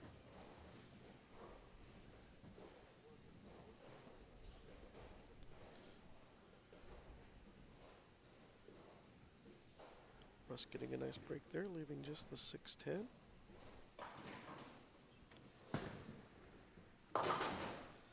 Covers it up. Now here is our only left-hander in the event that is left, Nate Stubler. The lefties, quite a few of them bowled well this weekend, that is for sure. But Stubler, the highest seed left here. We saw guys like Brandon Mooney, his good buddy Cameron Crowe also compete here this week. Yeah, Brandon Dodge made the top 10. Brandon Dodge made the top 10. Yeah, it's quite a few lefties, Or you know. Anthony Dodge. Anthony. I'm having a bad day. Well, there's only one way to turn that around. Maybe I should be fired. You got anybody else who can sit in with you? Here we go, Stubler up. Lane 8. And he's playing pretty far out. So we see a 3-pin leave for Stubler. I watched Stubler bowl through qualifying a bit. Of course, through the Cashers round. You know, steady Eddie. Yep. Just, you know, nothing fancy. Just keeping around the pocket, picking his spares, not doing anything too stupid, and that's what we're probably going to see. I would say the winning score here in this match over on 7 and 8, probably going to be somewhere around 215. 215. Yeah, what do you think? I think that's pretty good. I think oh my goodness. The winner's going to bowl higher than 215. Nice cover there by Nate.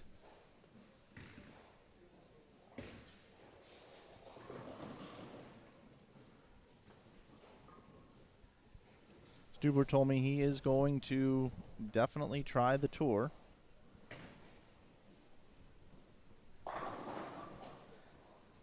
You know, it's funny you bring that up. They are not making it easy on somebody to go out and try the tour.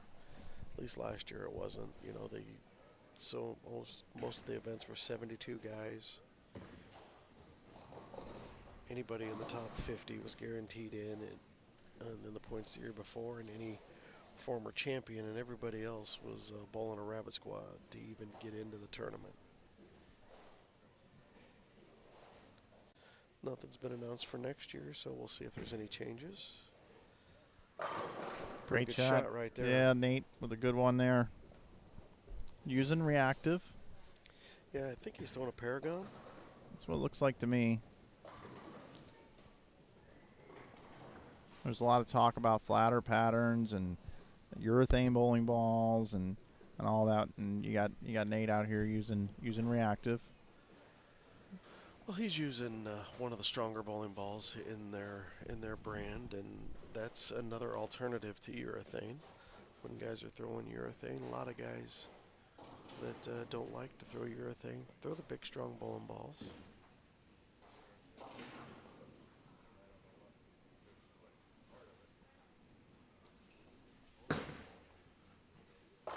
Nice projection out onto the lane. A lot of loft from Russ on that one. Yep, that's a pretty good shot. Ball held pocket. Yep, I gotta give a little bit of an advantage here to Nate, just simply because, not that they're easy on the left side or anything, but he's able to play a more comfortable line, I would say, you know, to what he probably plays more often. You know, Russ over here trying to throw it over the left gutter. I mean, that one probably went 15 feet down the lane in the air. That's a little bit harder to repeat than, you know, just getting up there and letting it roll.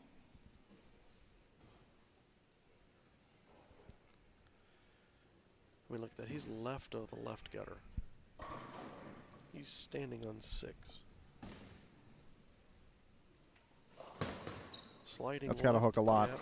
Yep, sliding left of the left gutter. It's like he stood straight up on that one.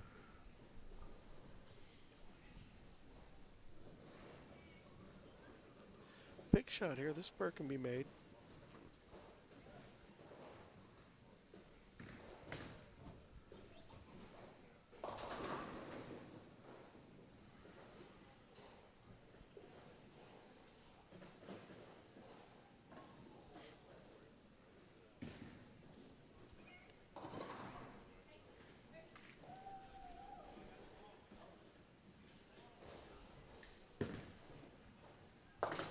Oh, just missed the 2.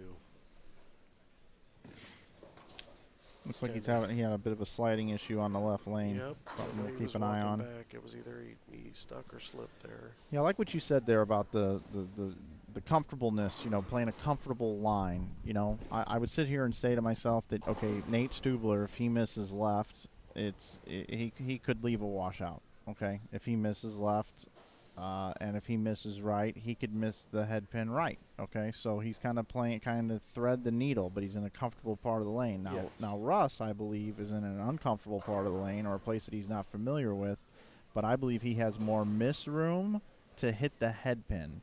I'm not saying that he's going to strike or hit the 1-3, but I believe he has a better chance of hitting the head pin on an errant shot. Okay. But Stubler, I don't think, is going to miss the little putting it up the ramp because so far, 3 shots, he has been right in the 1-2 pocket. Yep.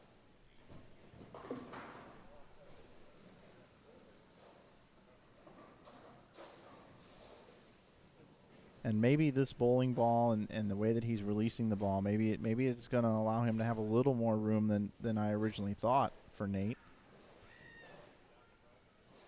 Because there is an extreme OB out there. You were the one that alerted me to that very early on in A-Squad qualifying. Yeah. What was the term you used outside of 8 is what? Death. Death. That's what I mean, right?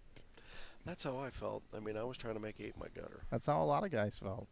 So let's see Nate. Nate's crossing about, what, 14?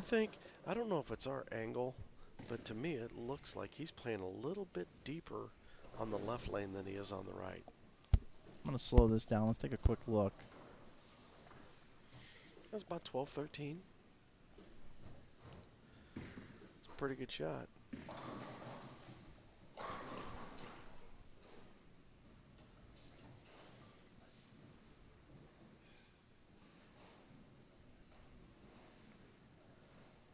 Semi-final match, everybody.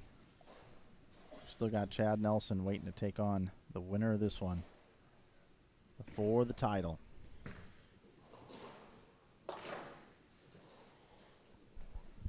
You know, my motto today, I didn't look at my stats, but any 9 was good today. I mean, obviously you needed to throw some strikes, but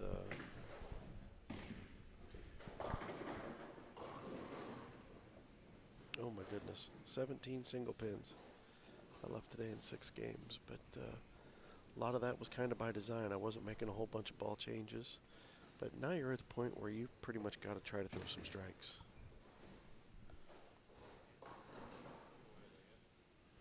Look at that. Another break. And that's what I was alluding to. Where Russ is playing, his miss still hits the head pin. I'm not saying it's, you know, you got a chance to strike when you hit the head pin. And playing more the thread the needle, you are possibly going to give the head pin away. You could. But I don't think Nate is going to do so with how he's delivering the ball here today. And Chad Nelson even told us before or during the Cashers round with a couple games to go. He said, I think Nate's going to pass me. He's throwing it too good today. The young man is just throwing the ball phenomenally well today. Well, Chad stayed in the number 1 seed position. Yeah, they both bowled really good today. He even mentioned how good Nate was bowling, though. So here's Russ. Here's a peek right over his right shoulder. That's a big shot. He's over here on the lane where he gets to take his full approach. Stuck the last time. Looked like he got through that one pretty good. Still left the 2-pin. Yeah, Nate left a 3-pin in this match already, so both players have come in light.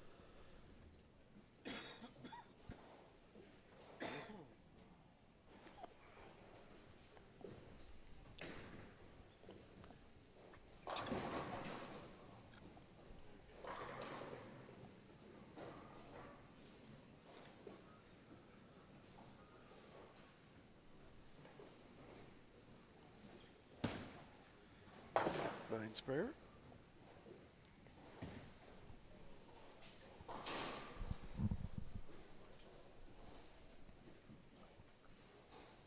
$66 in the 4th.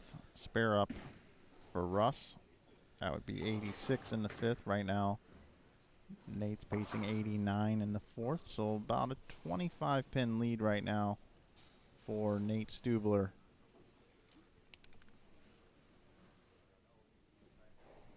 Be sure to take a look at this replay here. I want to see exactly where he's playing the right lane from our vantage point here. Notice he crossed around 16 on the left lane. If Russ doesn't step up there right in the way. Yeah, it's potential. Yeah, it looks like he is. Good call. Now, that one was wide, and that's what I'm talking about, Tom. Yep. That's the one where you can actually miss the head pin if you're trying to thread the needle. Yep. That wasn't... I mean, I wouldn't call that an awful shot by any means. No. You know what I mean? But that's, as you mentioned, outside of 8 is death. They're hard. Okay, so he's flirting with that death area, and that's what can happen. And that's a combination of things. That's either a little firm, that's either a little bit of a miss at the bottom, or a miss with your target just a hair left. Yep. Any of those 3 things goes wrong, this is what you're leaving if you're Nate Stubler right now. Russ can miss 2 to 3 boards, 4 boards in, and still go Brooklyn. Or bust up a split, right? Yep. But if Russ misses right, he can have the same thing happen that's happening right here to Stubler. Pretty good spare there. Great cover. Great cover. You know, and the other thing with the angles they're playing, you know, you're talking about missing 3 and 4 boards. Nate's not going to miss 3 or 4 boards. Nate won't, no. You know, playing in his deal, but with what Russ is trying to do, and it's what got me in my match. I mean, he's trying to throw it out on the lane. I was trying to throw it out on the lane. It's hard to throw it out on the lane and throw it right. To begin with.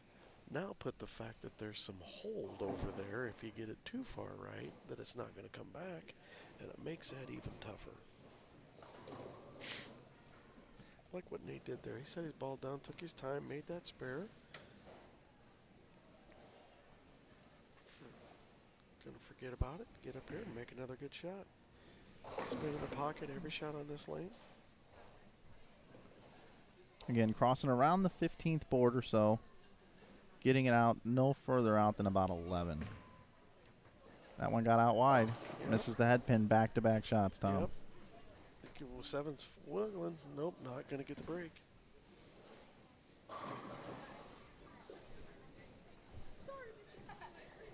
Need a score correction there.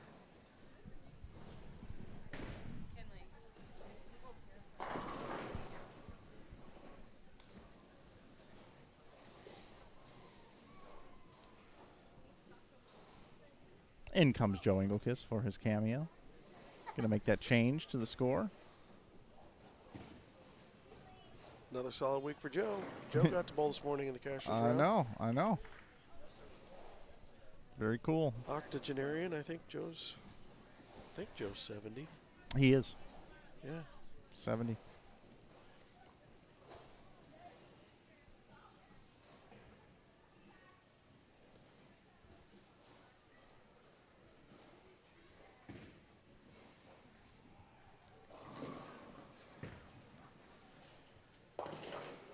Oh.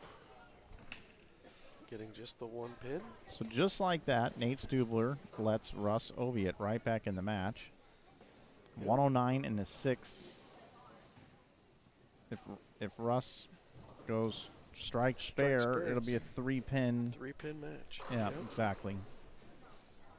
Just like that. So you've got two guys that are both having to throw repeatable shots with two completely different angles of attack. Yep. And one guy's miss room is to have a chance to strike is much bigger than the others, but you're taking your chances Yep. with that loft. Yep. And that's a beauty That one's right pretty there. Good right there. I want to look at that one again. Here's Russ. If you notice this one, to me, that one didn't go as high as the one last time on that lane. The one last time on that lane went about almost chest high.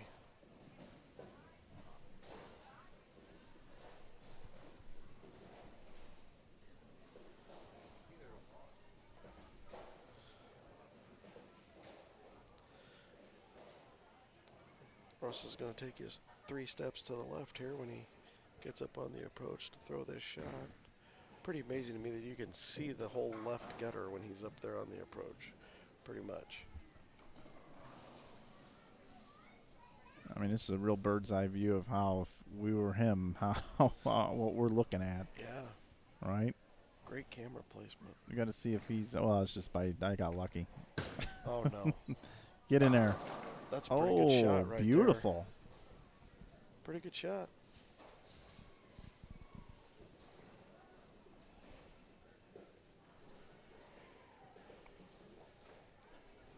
Takes the lead.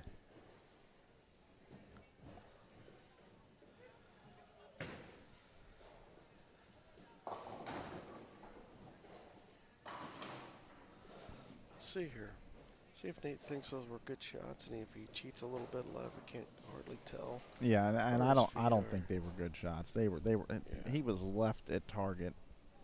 Especially on the left lane, for sure, he was left at target. The right lane, I think he might have missed it a little bit. Better. Yep. Boom. Dead flush. Pretty good response there. I mean, tendency there after you go light.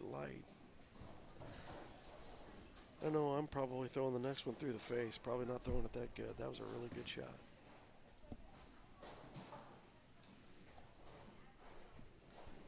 See you guys in the chat. Thanks for joining us here today on Inside Bowling. It's our semifinal match right here. Championship match on deck. Chad Nelson is in the building practicing down on lanes 1 and 2. Our championship pair will be lanes 5 and 6. We'll move the camera over for that.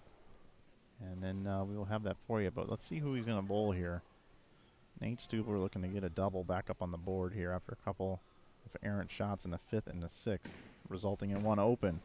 That's a better shot. Yep. Oh, but that. Oh, okay. That could be a huge break, breaking up that split. Didn't give the head pin away on that one. It's really like threading a needle. Yep. Every player has to do it. The only way you don't have to is if you can create a little bit of shape and a little bit of area by slow hooking it deep inside angle. If you've got that touch with your hand. You know, a guy that I think might have bowled good this weekend, potentially, or made him look stupid easy. Not stupid easy, but easier. Maybe might be a guy like Pete Weber. Yeah. Pete's pretty good at skidding it through. Oh. Covers it. Yep. And if you look at the pattern data, which is on the way down, it's basically gutter to gutter flat. Yep. Which, you know, Pete has always been known for bowling great You think on on the flat? on 40 foot flat. Yeah. He's kind of won something, what, 5 times on the when they bowl Exactly. on the 40-foot flat? Yeah. So Weber, I think, would have been a factor here this week if he'd have came up and bowled, and if he was healthy, of course. Surprised Pete doesn't come up and bowl these. I'd like to see him up here.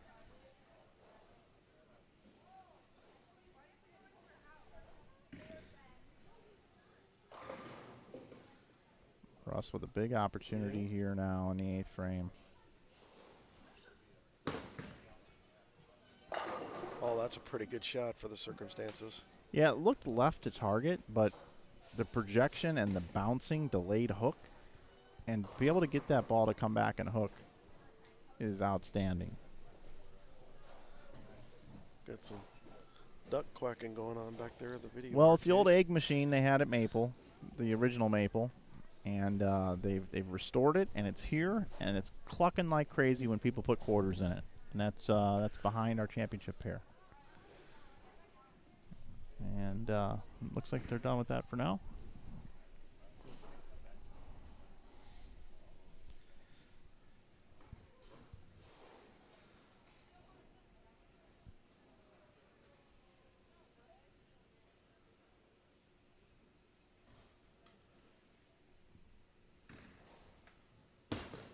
Hook, hook, that hook, was a little hook. right. Yeah, now he gave away the head pin. That's that Yep. miss to the right. Yep. Nate misses to the left, gives away the head pin. Russ misses to the right, gives away the head pin. 6 count, giving away some count there too. Nate can bowl 209. Russ is pacing 202 if he makes the spare. right, and this is no gimme. Nope. To me, I think I'm going to put him at about 60% to make this. Yeah, I think he's probably going to do what most right-handers do. He's going to try to hit the right-hand side of the head pin. And A lot of speed. Maybe not. No, he's going the other way. Oh. Yeah, I think he was trying to slide the head pin over into the 6. I tried to get him with the ball. And just like that. I like standing left and going too. cross lane at it Yep. to the right. Yep, I try to hit the head pin and the 6 pin with the ball. That's how I like to do that. So 198 the max score. Nate Stubler can win this thing. Yep, Nate can step up. 3 good shots right here for the win. If he strikes here, technically he takes the 1-pin lead. If he goes 9 spare here and strikes out, we have a possibility of a tie. Yep.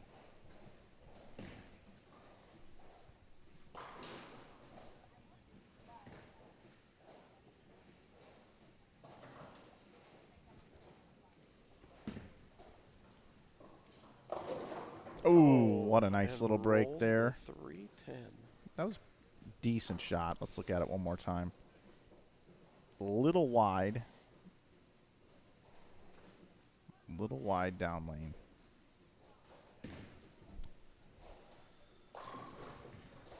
So Nate can get to 209.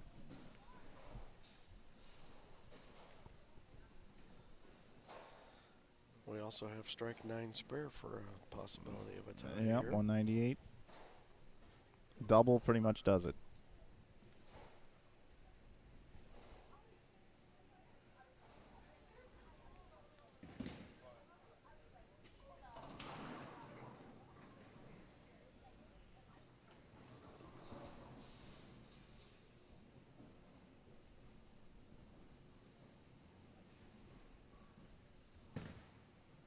That's pretty close. Yep, it's a good shot. Light swish 6 pin. All right. Needs to make this strike to force Russ to throw a double. Yep, 189 would be the score. 9 makes Russ fill 20. Would need a mark and a strike. Strike and a spare either way.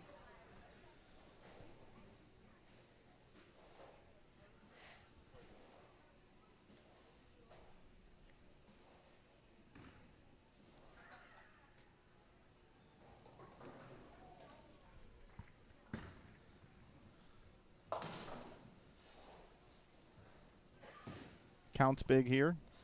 Count's been big this whole match. There's a couple, that's you know true. what I mean? There's a couple spots where both of them left, you know, where Nate got 1 on the washout and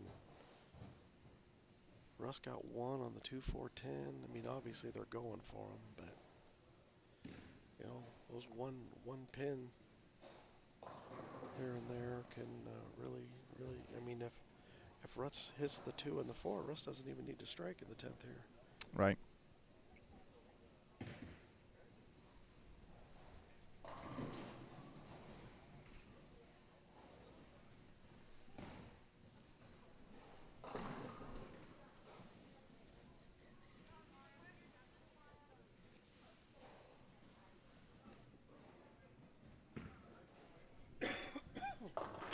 Ooh, bad count there. So now all Russ needs is a mark and 8 pins. And none of those shots that Nate threw were that bad. That's just how difficult this pattern is.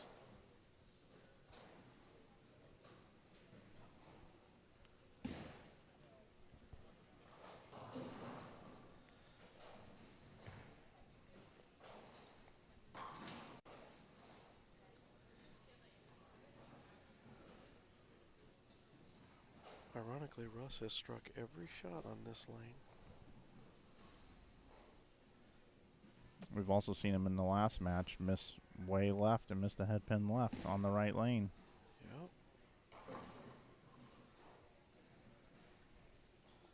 Yep. Got that one out on the lane good. Oh, I would not want to shoot the 2-8 in this situation. I think that was kind of a safe shot. I really do. I think that was a safe shot. Didn't get it going too far to the right, a little more loft, maybe a little more up the back of it. Leaves just the 2 pin. He's got 177 right now. Spares this, makes it 178. Then he needs 8 pins. 7 would be a tie. 8 or more would be a win.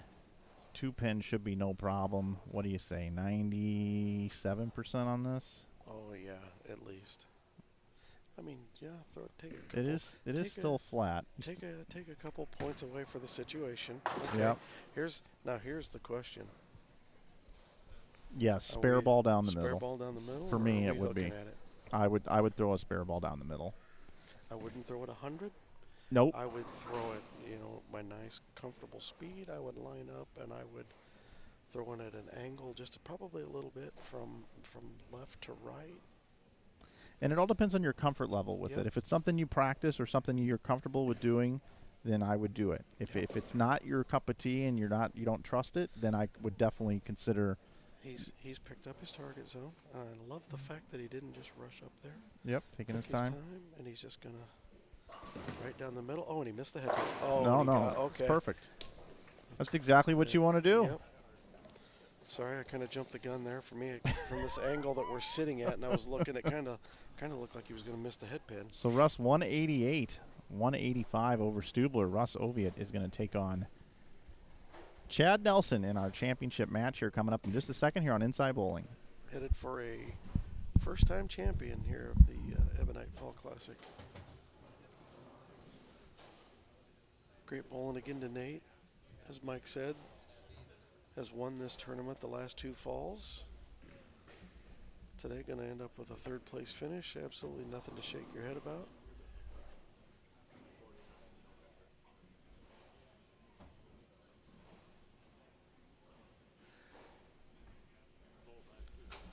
This is going to be a pretty good match, folks.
wish I'd have known. Well, I guess you probably would have said no anyway.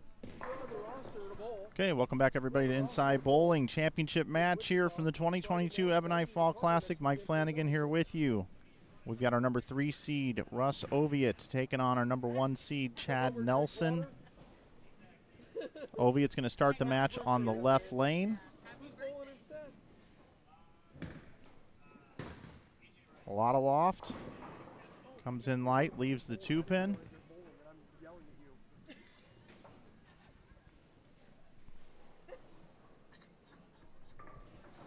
Whoops.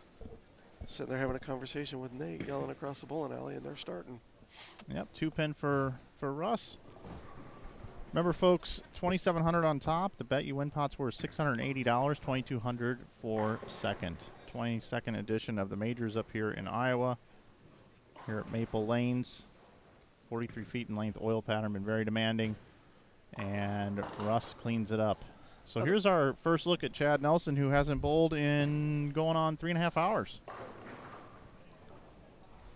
I bet most people in here know a little bit about Chad. Chad's a very accomplished high roller, mini eliminator player.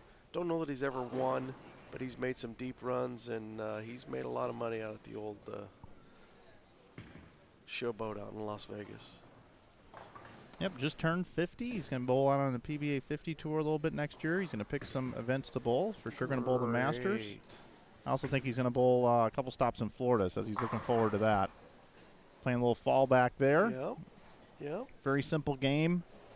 He can also trick it with his hand. He's got several different releases that he can use, and I think that really played to his advantage here. You know, when you look at the overall qualifying for 13 games, he was plus 200. Nate Stubler was plus 169. Russ Oviatt plus 112. Only 5 players were plus 100 for 13 games. The other players, Trent Mitchell, Ryan Burks, were the other 2 players. So that was it, 5 total. Now, there is one little thing I want to think about here is as Chad came through here and he threw it a lot of spares, so I don't want to nitpick one thing, but he flagged a 7-pin with his spare ball. And I was giving him a little bit of trouble about it during the cashers round. He goes, I've missed 2 of those this week. So this is something that kind of creeps into my mind. If he were to leave a 7-pin, he hasn't been automatic on a single spare 7-pin. So, and he's been sitting for a while. I don't expect him to miss one if he leaves one, but just a little background on what's happened here in the center this week on this pattern for Chad. And he threw it a 10-pin with one of his 6 warm-up shots and missed it. So there you go. But if he keeps it in the pocket like that, he throws it like that, he's not going to be shooting a 7 or a 10. No. But obviously we've got Russ here, who's going to be playing that extreme inside line with more loft, deeper, more hand, more rev rate. Chad's going to be in more of a comfortable part of the lane, a little more touch. We will see who wins this one.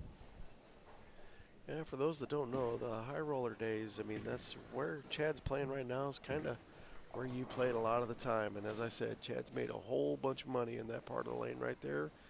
He looks really comfortable to me. Both those shots, pretty darn good. Russ looks even further left. He's gone even further left. And he's like on the other lane. 2-step approach. He's really taking the lane out of play. That left to right. And he's bowling on a 45-foot lane now instead of a 60-foot lane. Watch this.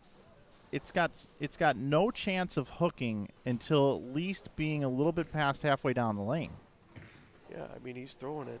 You know, the arrows are 15 feet. That, you know, the 4th arrow's 15 feet. That landed probably a foot past that. He's throwing it 16 feet down the lane in the air. He's taken the early hook completely out of play. He's making it be a non-factor for himself. He is relying upon his accuracy being able to do that, because if he does miss in, it could be disastrous. And the further left you get, Tom, as you know, if you don't quite get through it good enough at the bottom of the release, you could hit the gray board. Yep. Just as I say that, boy, that looked awfully close to it. But look at that. Man, that was nice. If he throws it a foot short, he could land it in the gray board. Yeah, it could be like going in lane 3. It could hit the wrong splice and go jumping lanes over. So it's a dangerous place to be on the lanes. But, you know, A lot of guys develop that in college. That was something that as the lanes dry up in college, you can move further left, further left. The reason for that is because if your ball is going to the right, it's much harder for it to hook. It's physics. And there's a lot of friction in the middle of the lane. Chad is almost sitting on the ball return.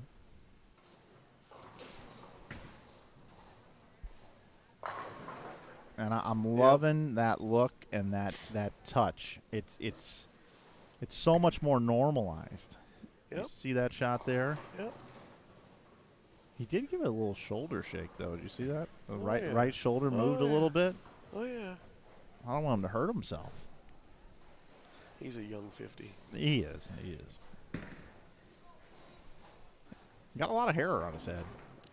It's cut short, but there's no balding. No. It's going to be fun having him out there. I hope he gets to bowl quite a few. He told me today he's going to bowl all the majors. He's hoping to bowl about a third of the events. Going to try to come bowl all the fun ones. Going to try to get down to Florida.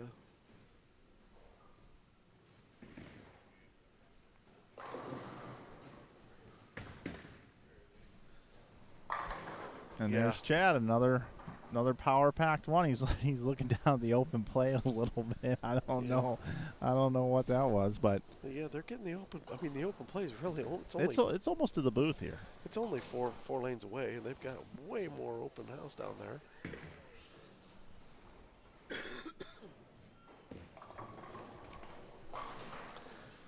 Didn't quite get my volume all the way down there. Sorry about that. If I coughed into everybody's. So, what are you thinking here if you're Russ? Like, I mean, you got to be kind of thinking to yourself, man, I got spare double, and I got to throw another one to stay even. Yep. I mean, you wouldn't expect anything less from your top seed.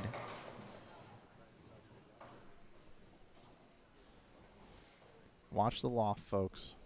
Watch how high this one gets in the air. That was a little in. And there he's going to get another and break. there's the crossover. That's the miss in. Still hit the head pin and have a chance to strike. What I like about that is Russ was all business. You know, he wasn't slapping it out. He wasn't doing any antics on the lanes. It was just, okay, obviously I missed. I got a break. Time to reset. Try to make a good shot. Left lane. But if you're Chad and you see that, right, you understand. You've seen that all day from every player. You mentioned it earlier, Tom. It's going to happen, right? And you know, like you said, he showed no emotion. A lot of the people didn't. I mean, they just kind of expect, you know what I mean? You just took it and you said, okay, we filled a frame. Let's move on. He's off the. Whoa, that took a double bounce. Oh, the double hop. I got to watch that one again. Let's see it again. Watch how much this ball bounces. Boom, boom. Yep. And then just sits up beautifully. Are we just going to skip over the fact that we missed by 27 on the over-under on the last match? Did we? Yeah, now these guys got spare turkey and spare four-bagger. Didn't we say 215? You said 215 and I said over? Yeah. The thing here that with Chad now that I would be careful of here is some sort of floor pin combination, because I don't think Chad's going to throw it bad enough to go Brooklyn. Man, boy, that sure is floating through the mids beautifully. The way he's throwing it right now, I don't think he's going to throw it bad enough to four pin. Yeah, you're probably right. Looks really good out there, and you saw him do a thing with his hand. It's like he's trying to come up the back of the ball. This guy's got tons of talent. Yeah, I'm sure he's thinking to himself, though, man, if I could go spare four-bagger, I should be able to just stay clean the rest of the match and win this one, right? I mean, that's what I would think, you know, judging based off the scores and how everything's playing. But he's got his handful right now. Yep.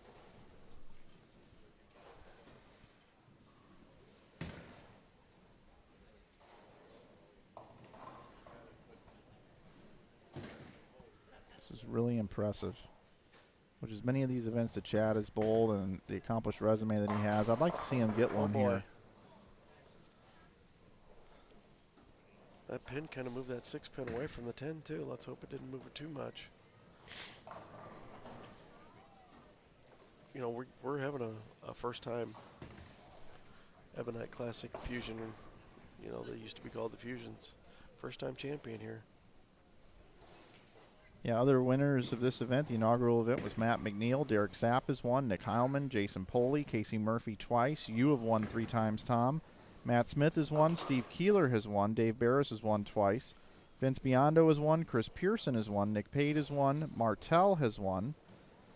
Also, Nate Stubler has won twice, as we mentioned. Dan Healy and Matt Gasson won earlier this year.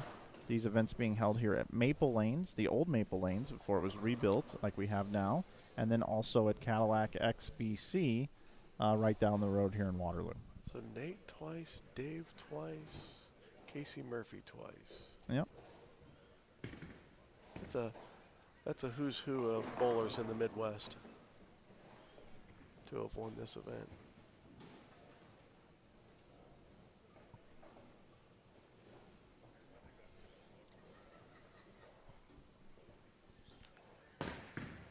Oh. The extra bounce there. Is it going to get it? Nope, Nope, leaves the 210. 210. So needs to cover to stay even. That's the, you know, I mean, when you're trying to play that bounce, trying to get it to bounce the same way twice.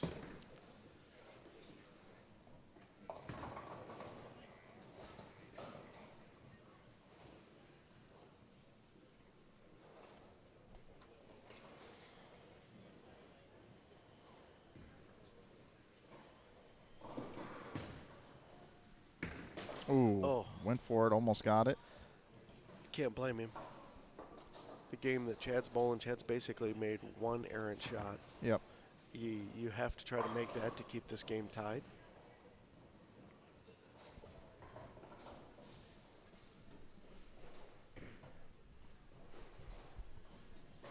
So now it's a 14-pin match. Advantage to Chad Nelson.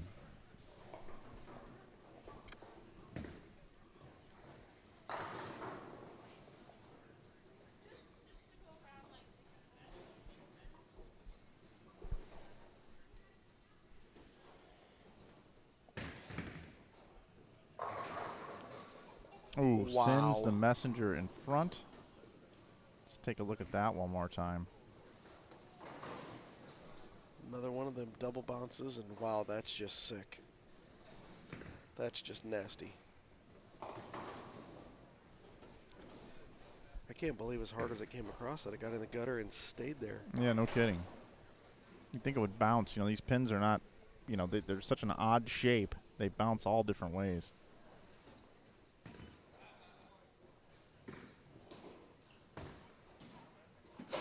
And then Oh. he misses it. So back-to-back open frames for Russ.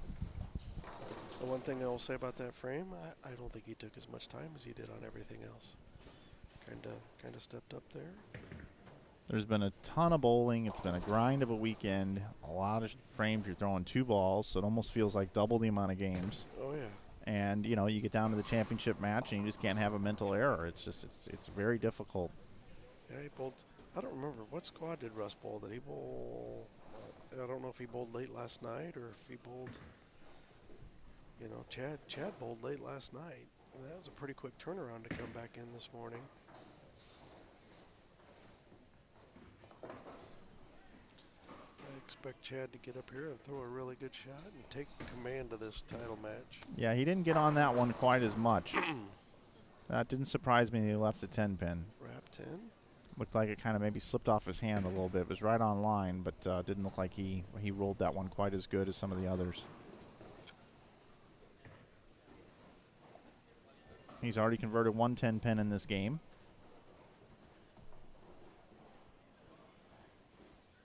Spare here will make it a 24-pin lead going into the 8th.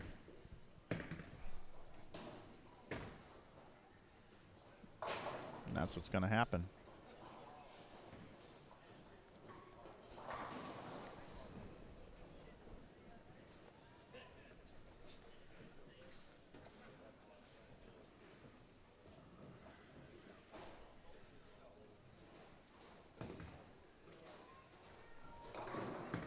Russ has thrown some really good shots this match. He's still got 230 out there. Russ also bowled the C squad. Thank you to the folks in the chat. Yep, so these guys bowled late last night, turned around, came back in today. I mean, I'm not sure exactly. You were here. What time did they get done last night? was about 11:30. 11:30. Yep. We started here again this morning at 9 o'clock. Most of the guys are probably here at 8:15.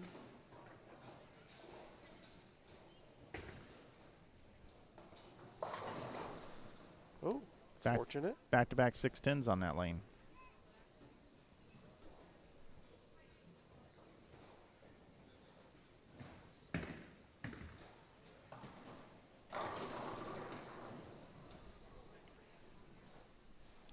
Russ can still finish with 2:33.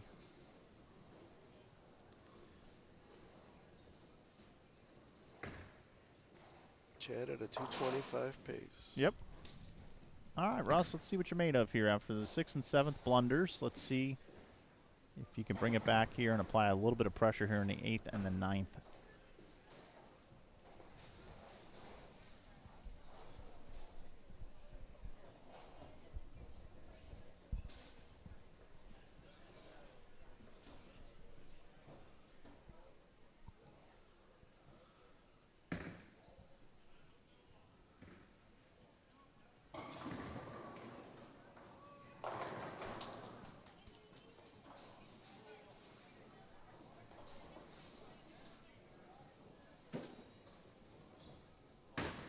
That one was a long ones out there. Yep, Yeah. and another crossover. Looks the same on the scoreboard. So gets a break. And that's just that miss left. It's been happening all week. And he 210'd last time on that lane, so he certainly wasn't giving it away. It's very easy to get grabby with it at the bottom of the swing, too, where you really hit up on it. Creates that Brooklyn. I like this big shot in the match, taking his time. Yep, he's just getting set on the approach now. I know you can't see it, but his heels are actually off the back of the approach on the concourse area or in the bowlers area. And this shot really does get him right back into the match. Oh, it does. Here we go. Let's see if he can make a good one. Likes it. Oh. Very similar to the last two shots we've seen on that lane from Chad. Just reads early through the face, leaves a 6-pin combination here. In this case, just the 6. So 213 the max. Chad Nelson can just fill some frames here. He'll be the winner. But easier said than done on this pattern. Could be an open. Yep. Lots of different possibilities. Russ picks the 6-pin, sticks it. Gives the old fist pump. Yeah, that's a little tribute to his single pin miss earlier. The old to the 10-pin miss, absolutely. Yep. 213 the max for Russ Oviatt. And we've got Chad Nelson now stepping up here in the 9th. Can still bowl 245.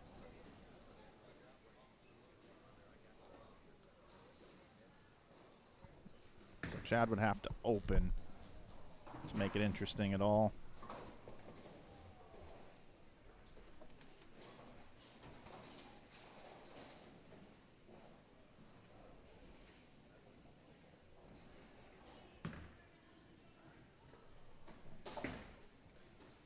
Oh, he doesn't like it. And he gets the Brooklyn. There's a crossover for himself. 2-1 now.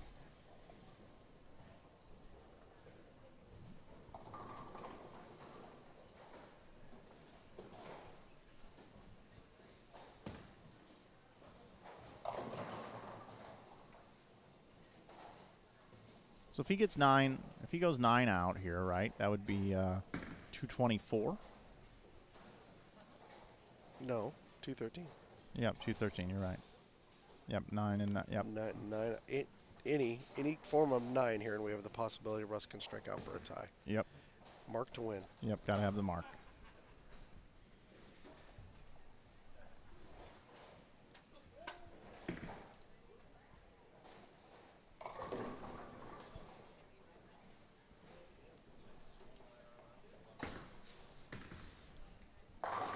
Congratulations, Chad. There you go. Well earned right there. Great shot to wrap it up. Chad Nelson is your 2022 Ebonite Fall Classic champion here up in Waterloo, Iowa at Maple Lanes. Greater Iowa Bowling Association. Another great event here. Russ is going to finish second, receive $2,200. Chad is going to receive $2,700 plus $680 from the bet you win. And much deserving. He's bowled a bunch of these. Like I said, bowling next to Chad today, he said he went Brooklyn twice, and I didn't see either one of them. I think that Chad was the class of the field today. He bowled the best, and he deserved it, and it's a well-earned win. Yeah, and the harder they are, and this type of pattern he's used to bowling on, just turned 50, gave himself a nice birthday gift here. You know what? I know some other guys that just get better when they turn 50. Hey. So that's a great little confidence booster going into next year's PBA 50 yeah, tour. Yeah, great. That's all the guy that's already been 50 for 3 years needs to hear.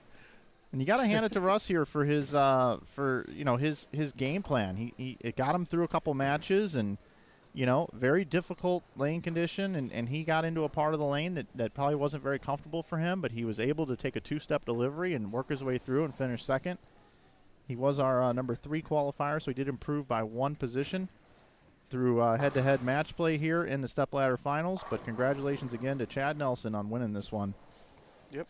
Mike, it was a pleasure calling this with you, but it's my wife's birthday, so I'm getting out of here, Thank buddy. you, sir. You are very welcome. I will see you down the road. Yep. Be safe getting home, my friend. All right, brother. Thank you. Thanks, everybody, for watching. That's Tom Hess, everybody. Appreciate him coming out. Happy birthday to Sue, his wife, who was nice enough to let him stick around and be part of the broadcast. Appreciate Tom's commentary. And I'm going to try to grab Chad Nelson for a quick interview before I start wrapping things up here. Glad you were watching. I'll talk to Chad here in just a moment. Thanks for everything. Thanks for covering everything. It's cool.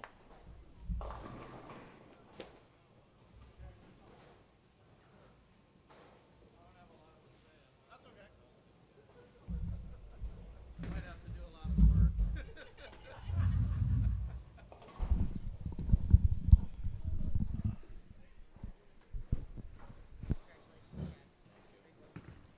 It was fortunate enough I got a crossover that at the right time. Should I just flip mic forward? Oh, you can go this way. Right? No, just go that way like that. Yeah, there you go. However you want it.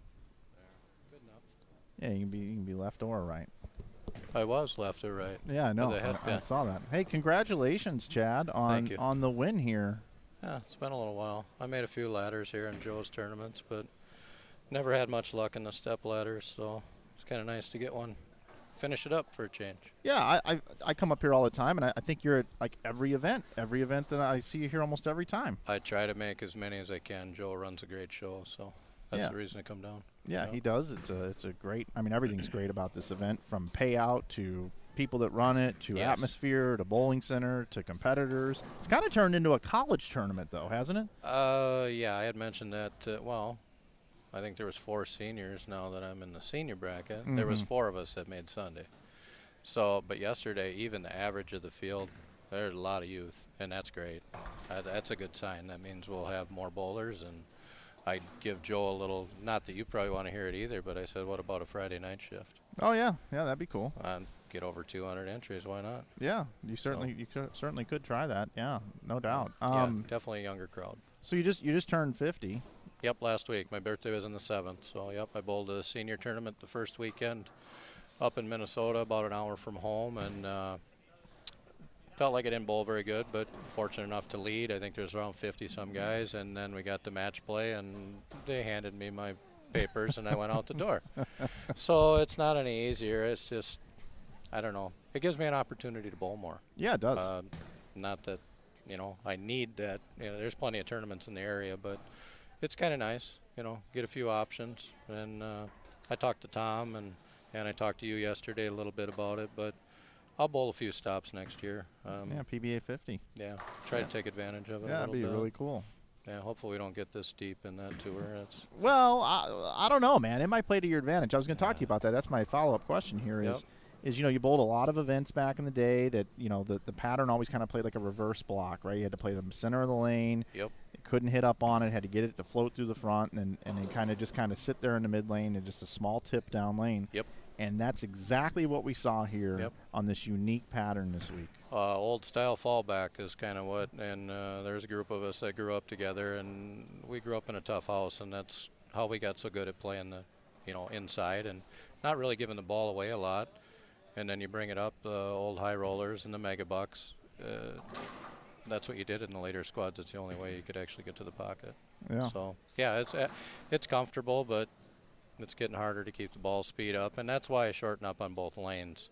Because if I take my full approach, like Russ was in front of the return on the right lane, and then took the full approach on the other lane, my ball speed's probably a couple miles an hour different. Yeah. And it's just easier for me to, I don't have to key on more than one or two things and just go. Yeah. So just take that out of play. But, yeah, I hate to say it, but that's my comfort zone, obviously. Yeah. Deeper's better, and really not going around the lane a whole lot. If I can just fall back into the pocket and not leaving 8-10, we're winning. Yeah, well, deeper and lower scoring pace. Definitely. Because sometimes deep and high scoring pace doesn't necessarily no, is that don't a good that don't equation fit either. That don't fit me. I like them hard. So harder the better. Make your spares, and you seen me miss makeables today. I think A couple.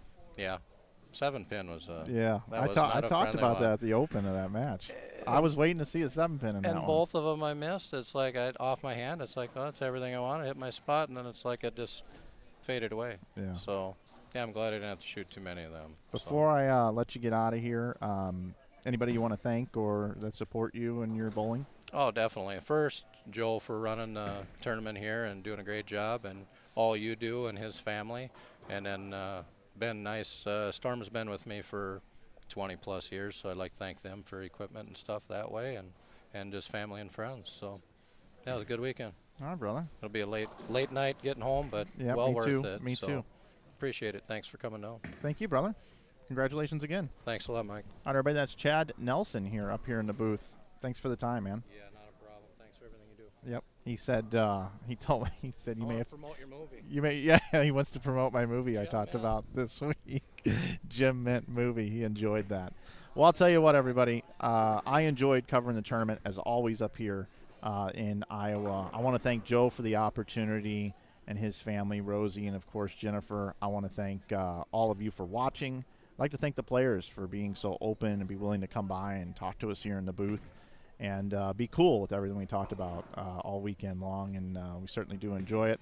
Also want to thank Maple Lanes. You know, this place, the old Maple Lanes burned down a couple years ago due to arson and a robbery and a theft issue, and they had the choice to either rebuild the center or just sell the land, and they rebuilt this center. So shout out to the Amy family and all that they've done, and the staff here. So nice, so cool.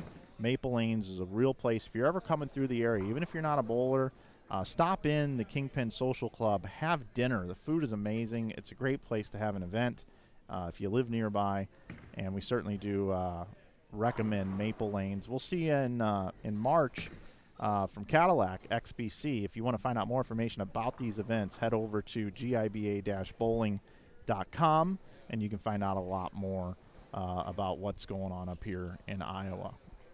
Also want to thank our title sponsor, Ebonite. If it wasn't for Ebonite supporting these events, I may not be able to be up here to bring it to you, as well as the bowlers participating and getting a lot of prize money to bowl for. Also the other associate sponsors.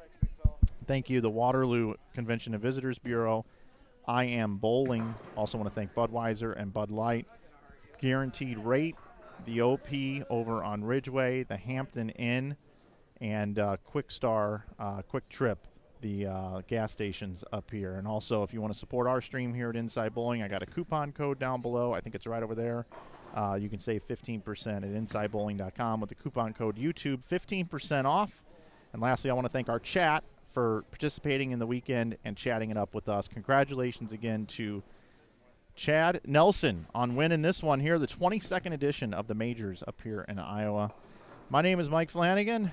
Again, for everybody here, I want to thank you for watching today. We'll see you on our next broadcast here on Inside Bowling, which will be coming up next month in October. We've got two of them. We've got one in Springfield, Missouri, Kevin Williams doubles event at Enterprise Park Lanes, and then we've got another one coming up, the Nightmare Doubles, moving over to Memphis, Tennessee. We'll have two events for you in October, and of course the Holiday Doubles coming up in December each and every year, which is a sold-out field. So until then, I will see you guys down the road. Be safe out there, and have a good day, everybody. Thanks for joining me up here in Iowa. And now this is the time where I ask the guys in the truck if they could please put the graphic up. And guys, Guys, graphic. Thank you. Have a good day, everybody.